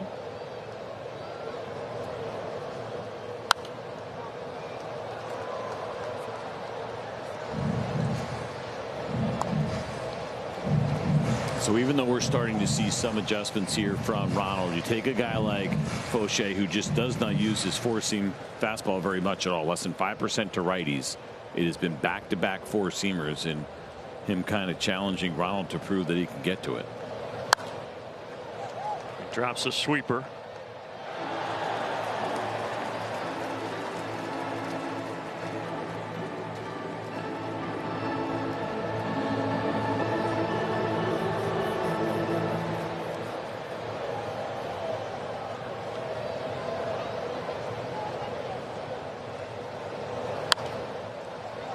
then back to that fastball. I'm guessing he probably wanted that a little higher up. I think so. It almost looked like maybe even Joe Mack was set up in. But again, he got to him yesterday, whether he saw those a little bit differently. Again, I think things going in the right direction. And Ronald didn't seem too happy about the pitch that was up and in, and then eventually struck out. And even though it's a different pitcher, I think there's some revenge on his mind.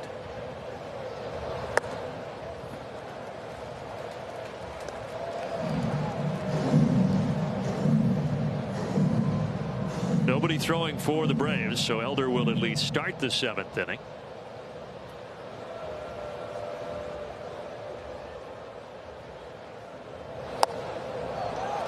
And he got him. He went downstairs with a sweeper. Still 4-1 through 6.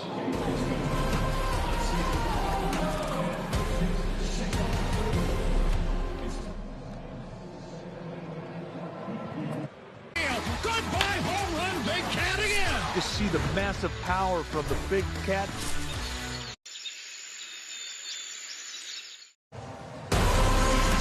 Atlanta Braves baseball is presented by Truist Park on this Wednesday night, seeing the Braves on top 4-1 as Bryce Elder returns for the 7th inning.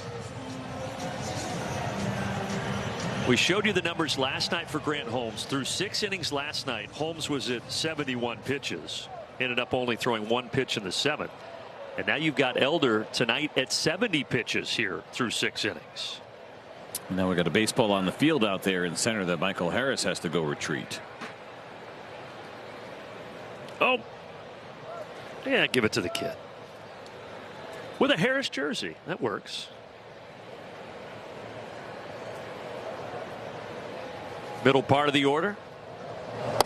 Conine takes the pitch outside. And I do think the difference here, and Walt laid it out pretty well as far as what happened yesterday, is that they were hitter by hitter in the 7th inning with a 1-0 lead. 3-run lead here, a little bit different.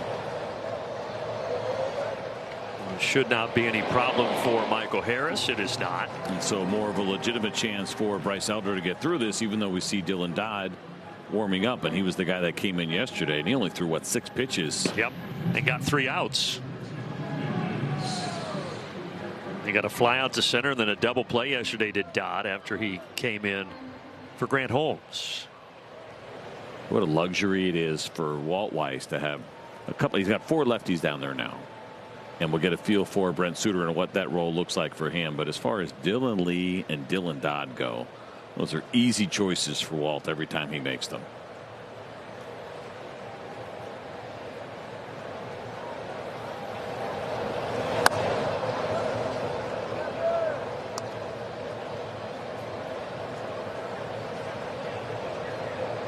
See 16 homers on the season for Hernandez. 14 of those have come since the start of June. So he's been swinging a better bat as the season has progressed. And while yesterday was what Walt called hitter by hitter, this one feels more like you're going to get the first 2 for sure, and then we'll see where the inning is at, because it is 3 lefties that are due after Hernandez here.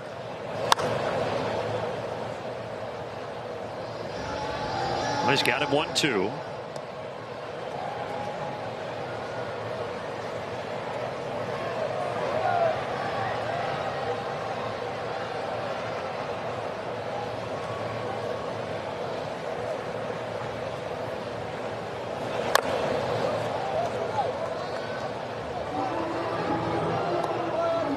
Stay tuned for the stretch, brought to you by Resurgence Orthopedics.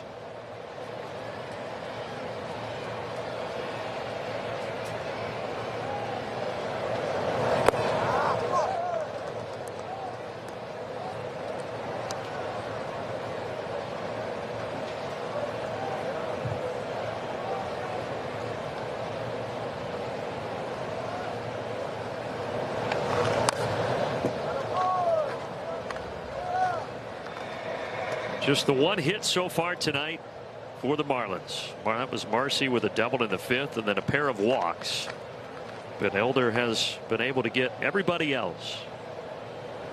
He's trying to put away Hernandez.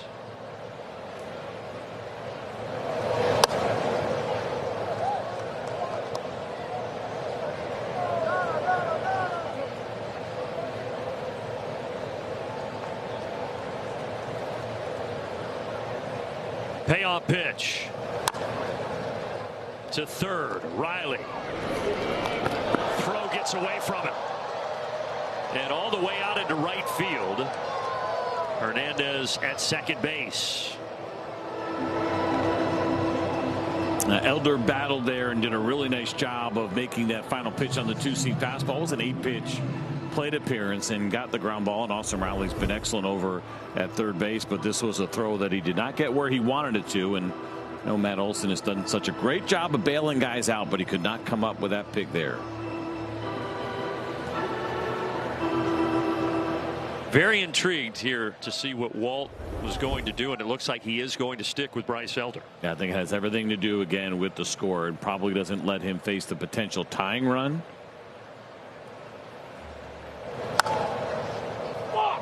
Well, you love this. Not the word that Casey just said, but you like the pop up into the glove of Riley. 2 down. Yeah, he clearly didn't love it. Put a quarter in the swear jar for that one, please. 2 outs, and so Elder will try to get through 7 now as Marcy comes to the plate. And this is a tough spot to be in as a reliever, right? Dylan Dodd pitched yesterday. Those only 6 pitches. My guess would be that if Bryce Elder gets out of this, it probably wouldn't be Dylan Dodd because he pitched yesterday. He got all the way hot. He threw kind of throughout that entire inning. And then you start looking where the lineup is, and could end up being somebody else. Could be a Dylan Lee, Bryce Elder Iglesias combo. It's one of those things that, and he's having a great year. It doesn't matter, but when those nights happen, if it plays out that way, there's zero credit. Nothing goes on your ledger, but you're ready to fire at any moment. If he's able to get Marcy here in the next few pitches, any chance Elder comes back out for the 8th? I'd give him a shot. I'd talk to him a little bit. I mean, he's gone, what, 8 innings one other time this year. I think with a 3-run lead, just a matter of unless there's something about the bullpen guys are wanting to give them clean innings, but I think I'd give him a shot. Well, he's going to get through 7. 7 innings for Bryce Elder. Just 1 hit and 1 run. A 4-1 lead for the Braves as we go to the stretch. Welcome to the stretch presented by Resurgence Orthopedics. From the field to everyday life, movement matters. Resurgence Orthopedics is here to help you stay strong, stay active, and stay in motion. Welcome into the stretch presented by Resurgence Orthopedics. Alongside Peter Moylan, I'm Wiley Ballard. And Peter, the Braves bidding for their 7th consecutive win tonight. And the key to this win streak has been the starting pitching. It all got started back in New York. It did. And look, this has been the turnaround that we've needed from this rotation. They've had a lot of trouble getting deep in the ball games. Well, not lately. We've seen everybody who's come out do their job. Starts with Chris Sale. Obviously, those 2 vets, they know what they're going to do. They know how to get themselves through a ball game. With Grant Holmes and Bryce Elder, there's been a real turnaround in stuff. They've come out with a different repertoire. They've really made some adjustments, and it's been super effective for those 2 guys. As you've seen, the backup last 2 nights in a row, obviously Grant Holmes pitching into the 7th, and now we see Bryce Elder completing 7 innings with the pitch count well under control. This is what we needed from this team. Tyler Mahley's going to get his chance to do it as well. Chris Sale's going to get his chance in New York, but this rotation is starting to turn it around. Yeah, they're beginning to find their rhythm, and again, Bryce Elder completing 7 innings for the 4th time this year, and we'll get you back to Braves baseball. But first, a quick word from our friends at Resurgence Orthopedics. Before the injury, I was incredibly active. Mainly had been running in preparation for the half marathon. I felt really comfortable and confident in my treatment plan from Resurgence because the treatment plan was designed specifically for me. I was able to run the half marathon. That was really special. A division rival, the New York Mets, coming to Truist August 10th through the 12th. Fans can look forward to 3 gate giveaways. Michael Harris football jersey. Talked about that yesterday. Spencer Strider final record. Javi Lopez bobble presented by Coke. Plus snag buy 1 get 1 free hot dogs during that series as well. Like that. All good things right there. That tells me probably Bryce Elder is done, and Walt Weiss may be explaining why. But certainly thrilled with the way that he threw the baseball here tonight. And yeah, that's a firm handshake that says, great job, your night is over. 7 innings, 1 hit, the 1 run on the heels of what Holmes did yesterday. And again, this is now a stretch of 14 games where the Braves starting pitching has an ERA below 2.3. That's a pretty encouraging sign. It is. And part of that conversation also is because Not that he's that worried about it, but I don't think doesn't want Bryce Elder thinking he doesn't believe he can go back out there for the 8th, right? But it's August, and we're done, right? We're past the deadline. Your roster is what it is and what you have within the organization, and he gave them plenty tonight. And there's a lot of confidence that the bullpen can take it from here. And it's nice for Bryce Elder to have the bullpen in the position that it's in. He's had a lot of games where the bullpen has not been at full strength. 25th appearance this year for Cade Gibson. Up and down situational lefty for the 2nd straight season in that role with the Marlins. Slowly to second. Matty Wheels. Can't beat it out. Edwards makes the play. Another guy who keeps the baseball on the ground really well. And for Matt Olson, he got that 2-seam fastball. It's only 92 miles an hour, which doesn't seem like a big number by today's standards, but really good move and a good location into a lefty.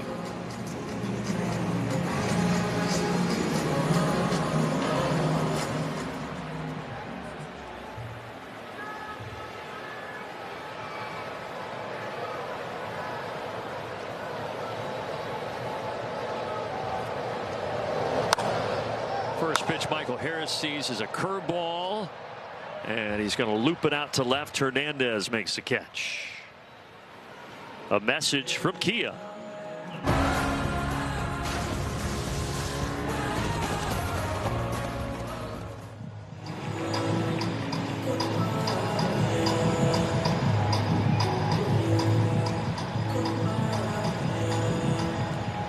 So after that fly out, Michael Harris is 2 for 4.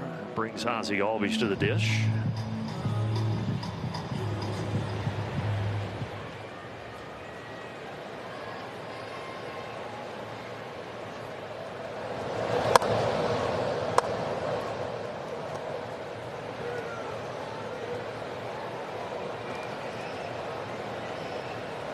Dylan Dodd waiting his turn as he gets set to throw the 8th inning.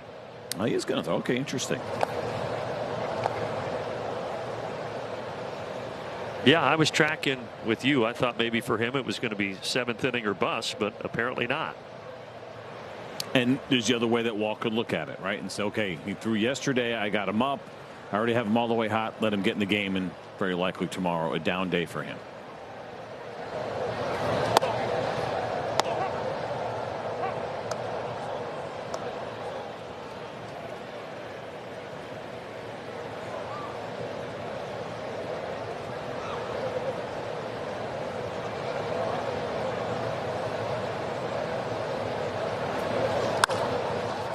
Up the middle, the other side of the bag.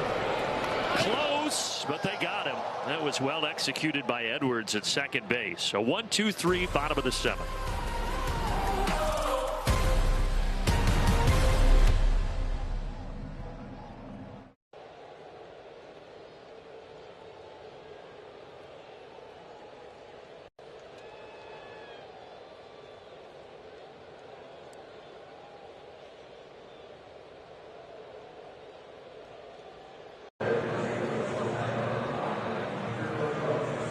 Powered by Southern Company.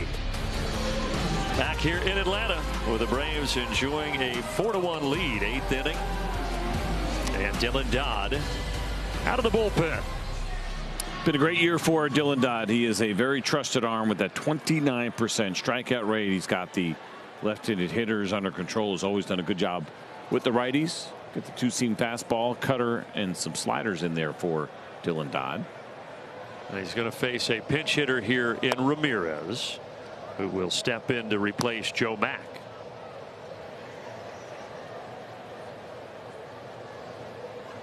I think for Agustin Ramirez, not going to see him behind the plate, even though he's still listed as a catcher. We know there's a bat there. They found their guy in Joe Mack. He had really struggled defensively, and seems like DH would be his future, or these situations here where he's pinch hitting.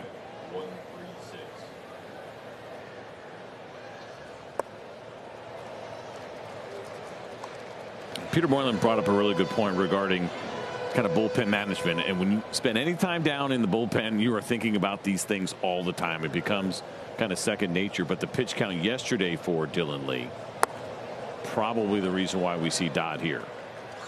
Well, he is able, Dodd, to get Ramirez. Ramirez tried to stop his swing, but could not. It's that really good cutter. It's going to be below the zone. Wasn't a big swing, but it was enough. But 23 pitches yesterday for Dylan Dodd, or excuse me, for Dylan Lee. Only 6 yesterday, even though you'd gotten him up. It's again, nice luxury for Walt. He's not like stressed out, like, oh, I guess I'll go with my second lefty and hope for the best. No, he's got all the confidence in the world in Dylan Dodd in this spot.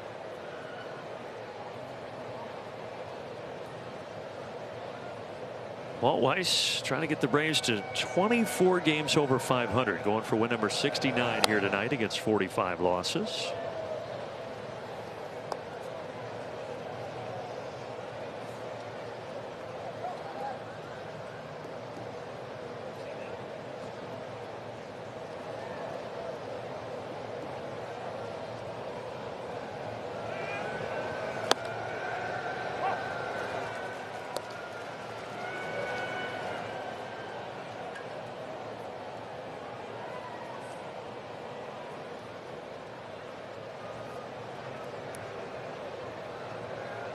Sanoa, another contact hitter, low strikeout, low walk rates, and he fouls this one back to even the count.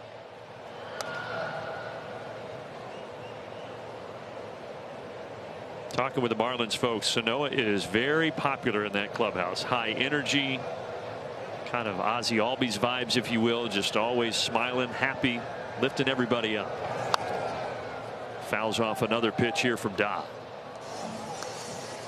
Well, you need those guys. You need those guys, especially when your team is non-competitive. And while it's been some good things happening with the Marlins, they're still not a postseason team, not quite yet. And play a lot of losing baseball. Things can certainly get down in the clubhouse. It's nice to have good people around you.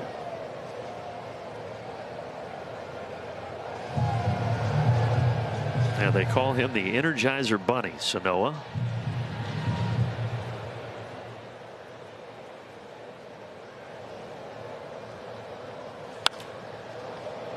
Puts this out to right center. Acuna cuts it off, and Sanoa slams on the brakes. He knows who's throwing the baseball out there and right. And both guys from Venezuela, they know each other well. It's a good piece of hitting here against that fastball that is elevated. We saw him take a big swing his last time against Bryce Elder, and yeah, there go the brakes. Pretty good idea to go ahead and put those on. That is a very powerful right-handed arm there of Ronald Acuna Jr. Yeah, why don't you go for it? Test it. Go ahead. So that's just the second hit tonight for the Miami Marlins.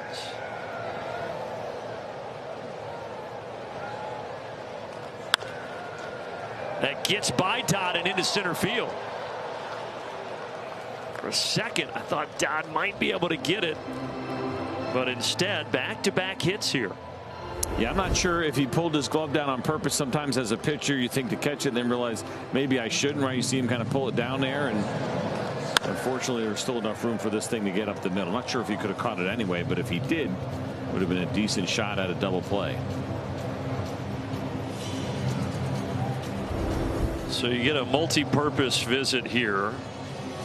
You get Hefner out to talk to him. You also have Fuentes warming in the pen. And we give you a quick message from Alpha Insurance. No matter what life throws your way, we'll be there knocking it out of the park. Getting you back home safe and sound. That's life with Alpha Insurance.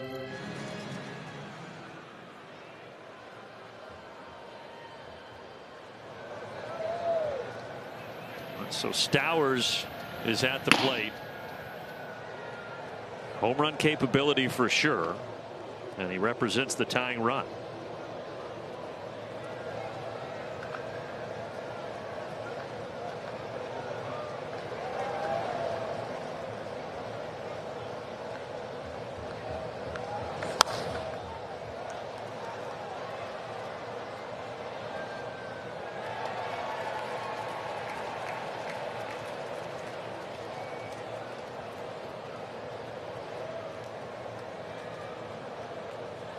A conversation there about what spot in the lineup they would want Fuentes ready for from Jeremy Hefner, and probably checking in to make sure that Fuentes would be ready for Lopez, who was on deck.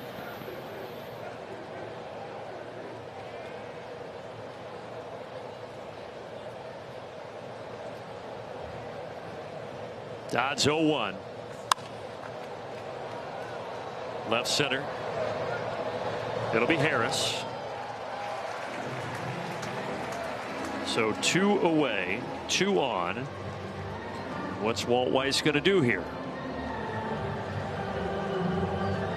Well, looks like he's going to stick with Dodd to face the hits leader in Major League Baseball, Nato Lopez.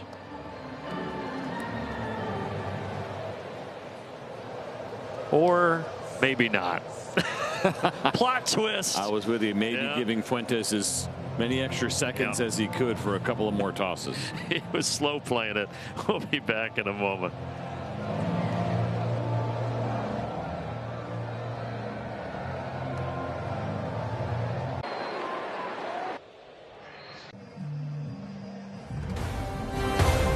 Atlanta Braves baseball is brought to you by Amazon. Spend less on your kids for back to school. By Georgia Power, score big savings at georgiapower.com/tips. And by Toyota, visit your local Toyota dealers today. Braves with a 4-1 lead, trying to keep it that way. And it will be Fuentes to face Lopez. You know how good he has been all year long. Fastball sitting at 97. Slider split. The split has been good. That's kind of the one pitch we watch as it makes its way through a little bit more development this year. First pitch bouncer to Riley. Oh, you love that. And it is still 4-1.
Well, school back in session this week, but still a few kids out at the ballpark tonight. Take advantage while you can. Yeah, school for a lot of places. It's a good time to stop those blooper fights. Mom and dad like, oh yeah, you guys get you in school pretty quickly. Boys will be boys. Josh Eknes. And you've got Yastrzemski on deck. So he's going to pinch hit, but it all starts here in the bottom of the inning with Dubon. Seemingly like everybody else that comes out of a bullpen, even when they are young. 97, 98 on the fastball, sweeper, curveball, two-seamer in there as well.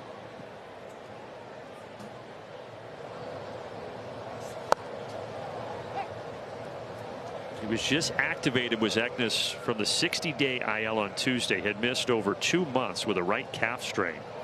Seems like we have had a lot of calf strains in baseball this year. And Eknes was dealing with one of his own. So Kyle Harrison just came off the IL, was thrown well for the Brewers tonight, left the game, both calves cramping up on him. I mean, listen, talk about skipping leg day. Okay, you get there and you maybe do some squats or get on the sled, whatever it may be. But the calf machine is like, that's a super easy one to skip. Yeah. Like, what do I need these for? Maybe they need to bring it back.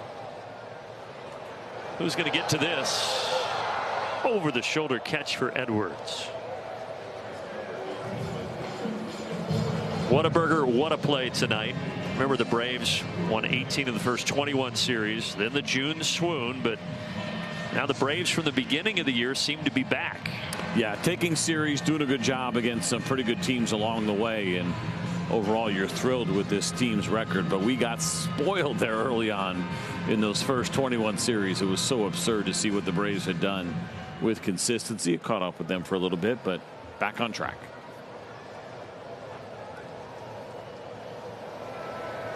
So Yaz pinch hitting here for Lane Thomas. And talk about different types of righties, right? So you get Lane Thomas, who is in there against Perez, which, while he's got a big time arm, that looked like a better matchup. This right-hander in Eknes, it's crossfire with some pretty good velocity behind it.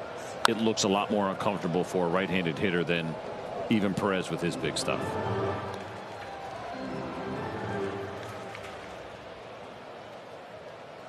He has fouled off 100 that time from Eknes.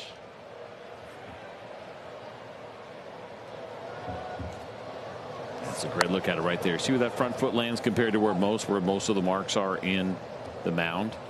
So he's going to go from that view we just showed you to the left side of that. So it's going to be a lot more closed off, and for a right-handed hitter, that ball's going to look like it's starting right at you.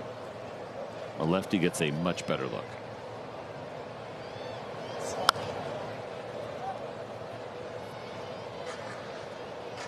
Also helps you appreciate just how fast those pitches are coming in.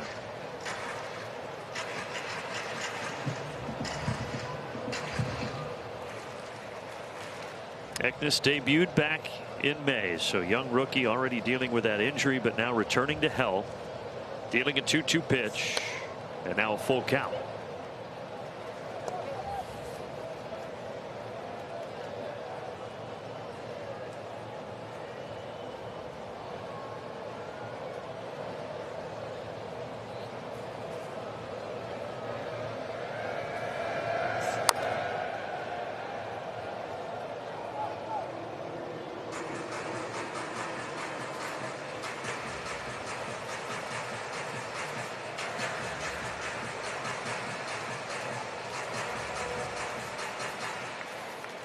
All 4 runs early tonight for Atlanta off the starter Perez. 3 in the second, another in the third. Then the Marlins' lone run came in the 5th, and we've been there ever since.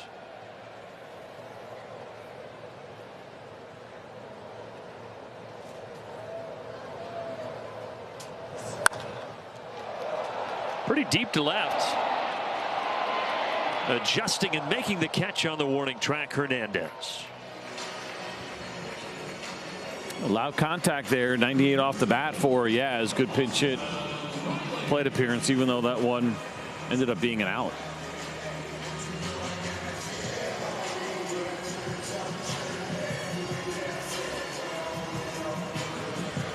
Riley drove in the first run tonight for Atlanta. RBI double in the second.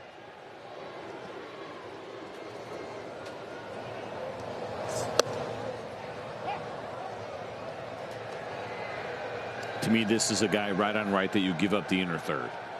You get to 2 strikes, you got to fight it off. But again, because he's coming across, you see where that fastball is away. You know, the other pitches as well. Breaking ball is going to be on that outer third. Oof, that is tough. Yeah, you're not going to do much with that. Saw Fuentes, Iglesias, and nobody throwing in the Braves pen. So Fuentes will come back out for the 9th.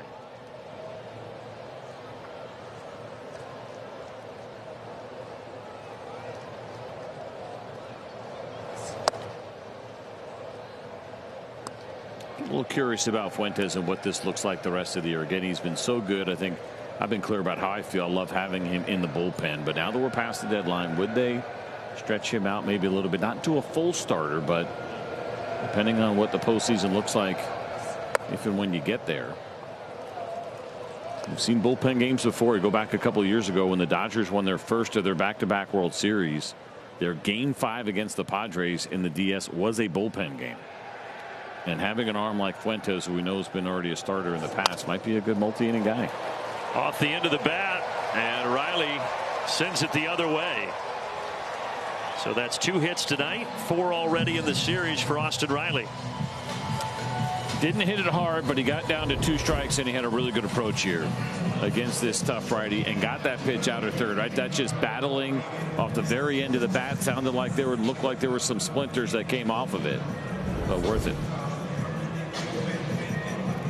I'm with you on the Fuentes thing. It really makes sense. And again, as we have seen in past postseasons, that can be a way to be effective if you don't feel like you have that big second or third starter. So it will be interesting to see how they deal with Fuentes heading into October. Yeah, not even 5 innings, quite honestly, 3 up to maybe 4 if you're in a spot. It all depends, again, how everybody's throwing, what it looks like. For me, that would be something that is on the table. This should send us to the 9th inning. And it does. Fuentes will look for the final 3 outs in a 3-run game when we return.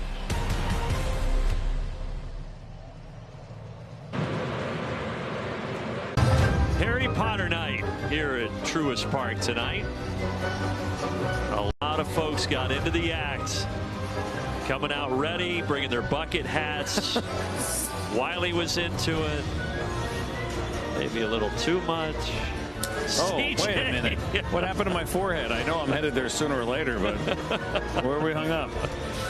So that may be slightly photoshopped. That's definitely photoshopped. Nice wand. I know that's probably not the right phrase.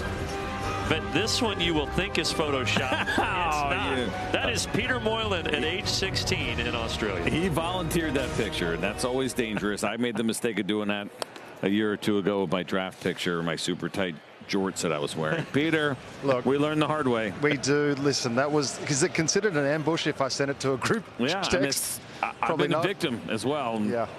We have to stop being so nice and volunteering so much information. I just thought it'd be funny. I called myself Timu Harry Potter. Oh, it was funny. It's pretty close. My glasses are a little bit crooked. I got the scar on the side of my head. I didn't have it on the forehead, but yeah. Close enough. Yeah, Peter back at Aquinas College, but it was a high school, Peter told me, but called Aquinas College. That's super confusing. Yeah. That's good stuff. Happy Harry Potter night, one and all. Fuentes, 2-1 pitch coming here to Griffin Conine. 2 balls, 2 strikes.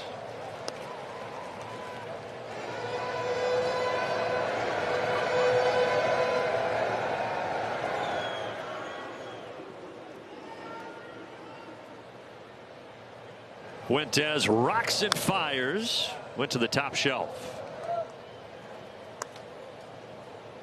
So if the Braves win, it will be a season best 7-game win streak. They had that 6-game win streak from April 14th to the 20th, which actually started with the Marlins, and they swept the Phillies and then won 1 against the Nats. Now they're trying to win the first 2 here against the Marlins to make it 7 in a row.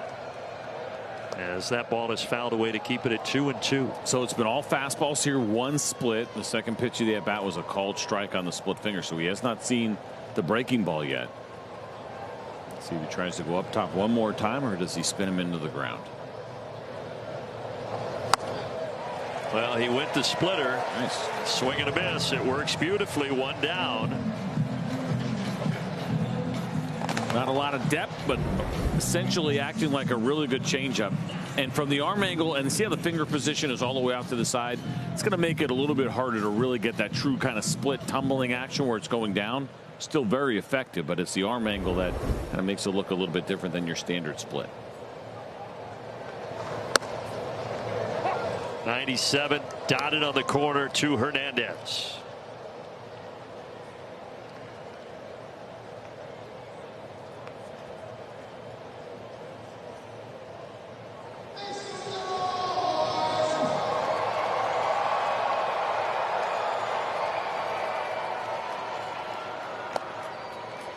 Braves winning 4-2 yesterday in game 1 of the series, staking claim right now to a 4-1 lead here in the 9th with 1 out.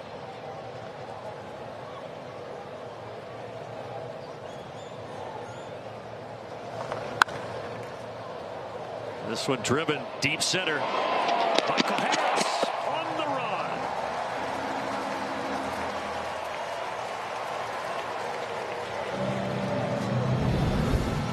Almost hit pretty firmly, but we got a good guy out there tracking baseballs down.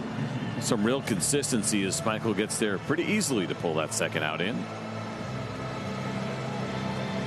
Fuentes looking for his second career save. The other was earlier this season in June against the Pirates. Almost hit Casey 1-0.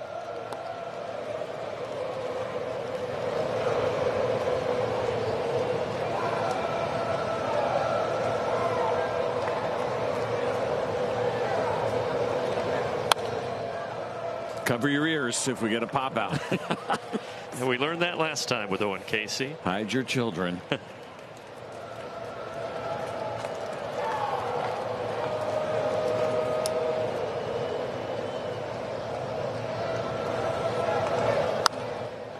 One ball, 2 strikes with 2 outs here in the top of the 9th.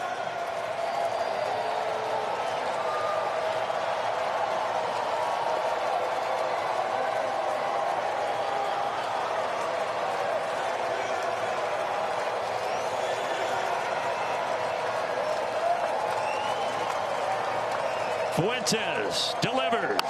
Ground ball, foul. It was an outing or 2 ago where we saw Fuentes just go all fastballs. The confidence is there. This at bat now 4 pitches in has been all heaters. Last 2 at 99. Then he drops the splitter at 91.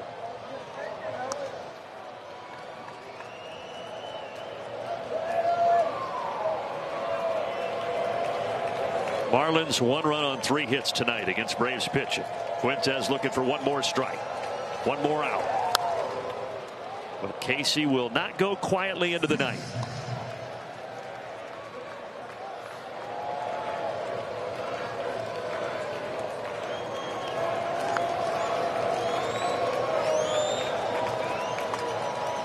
Another 1-2 pitch. And another foul ball.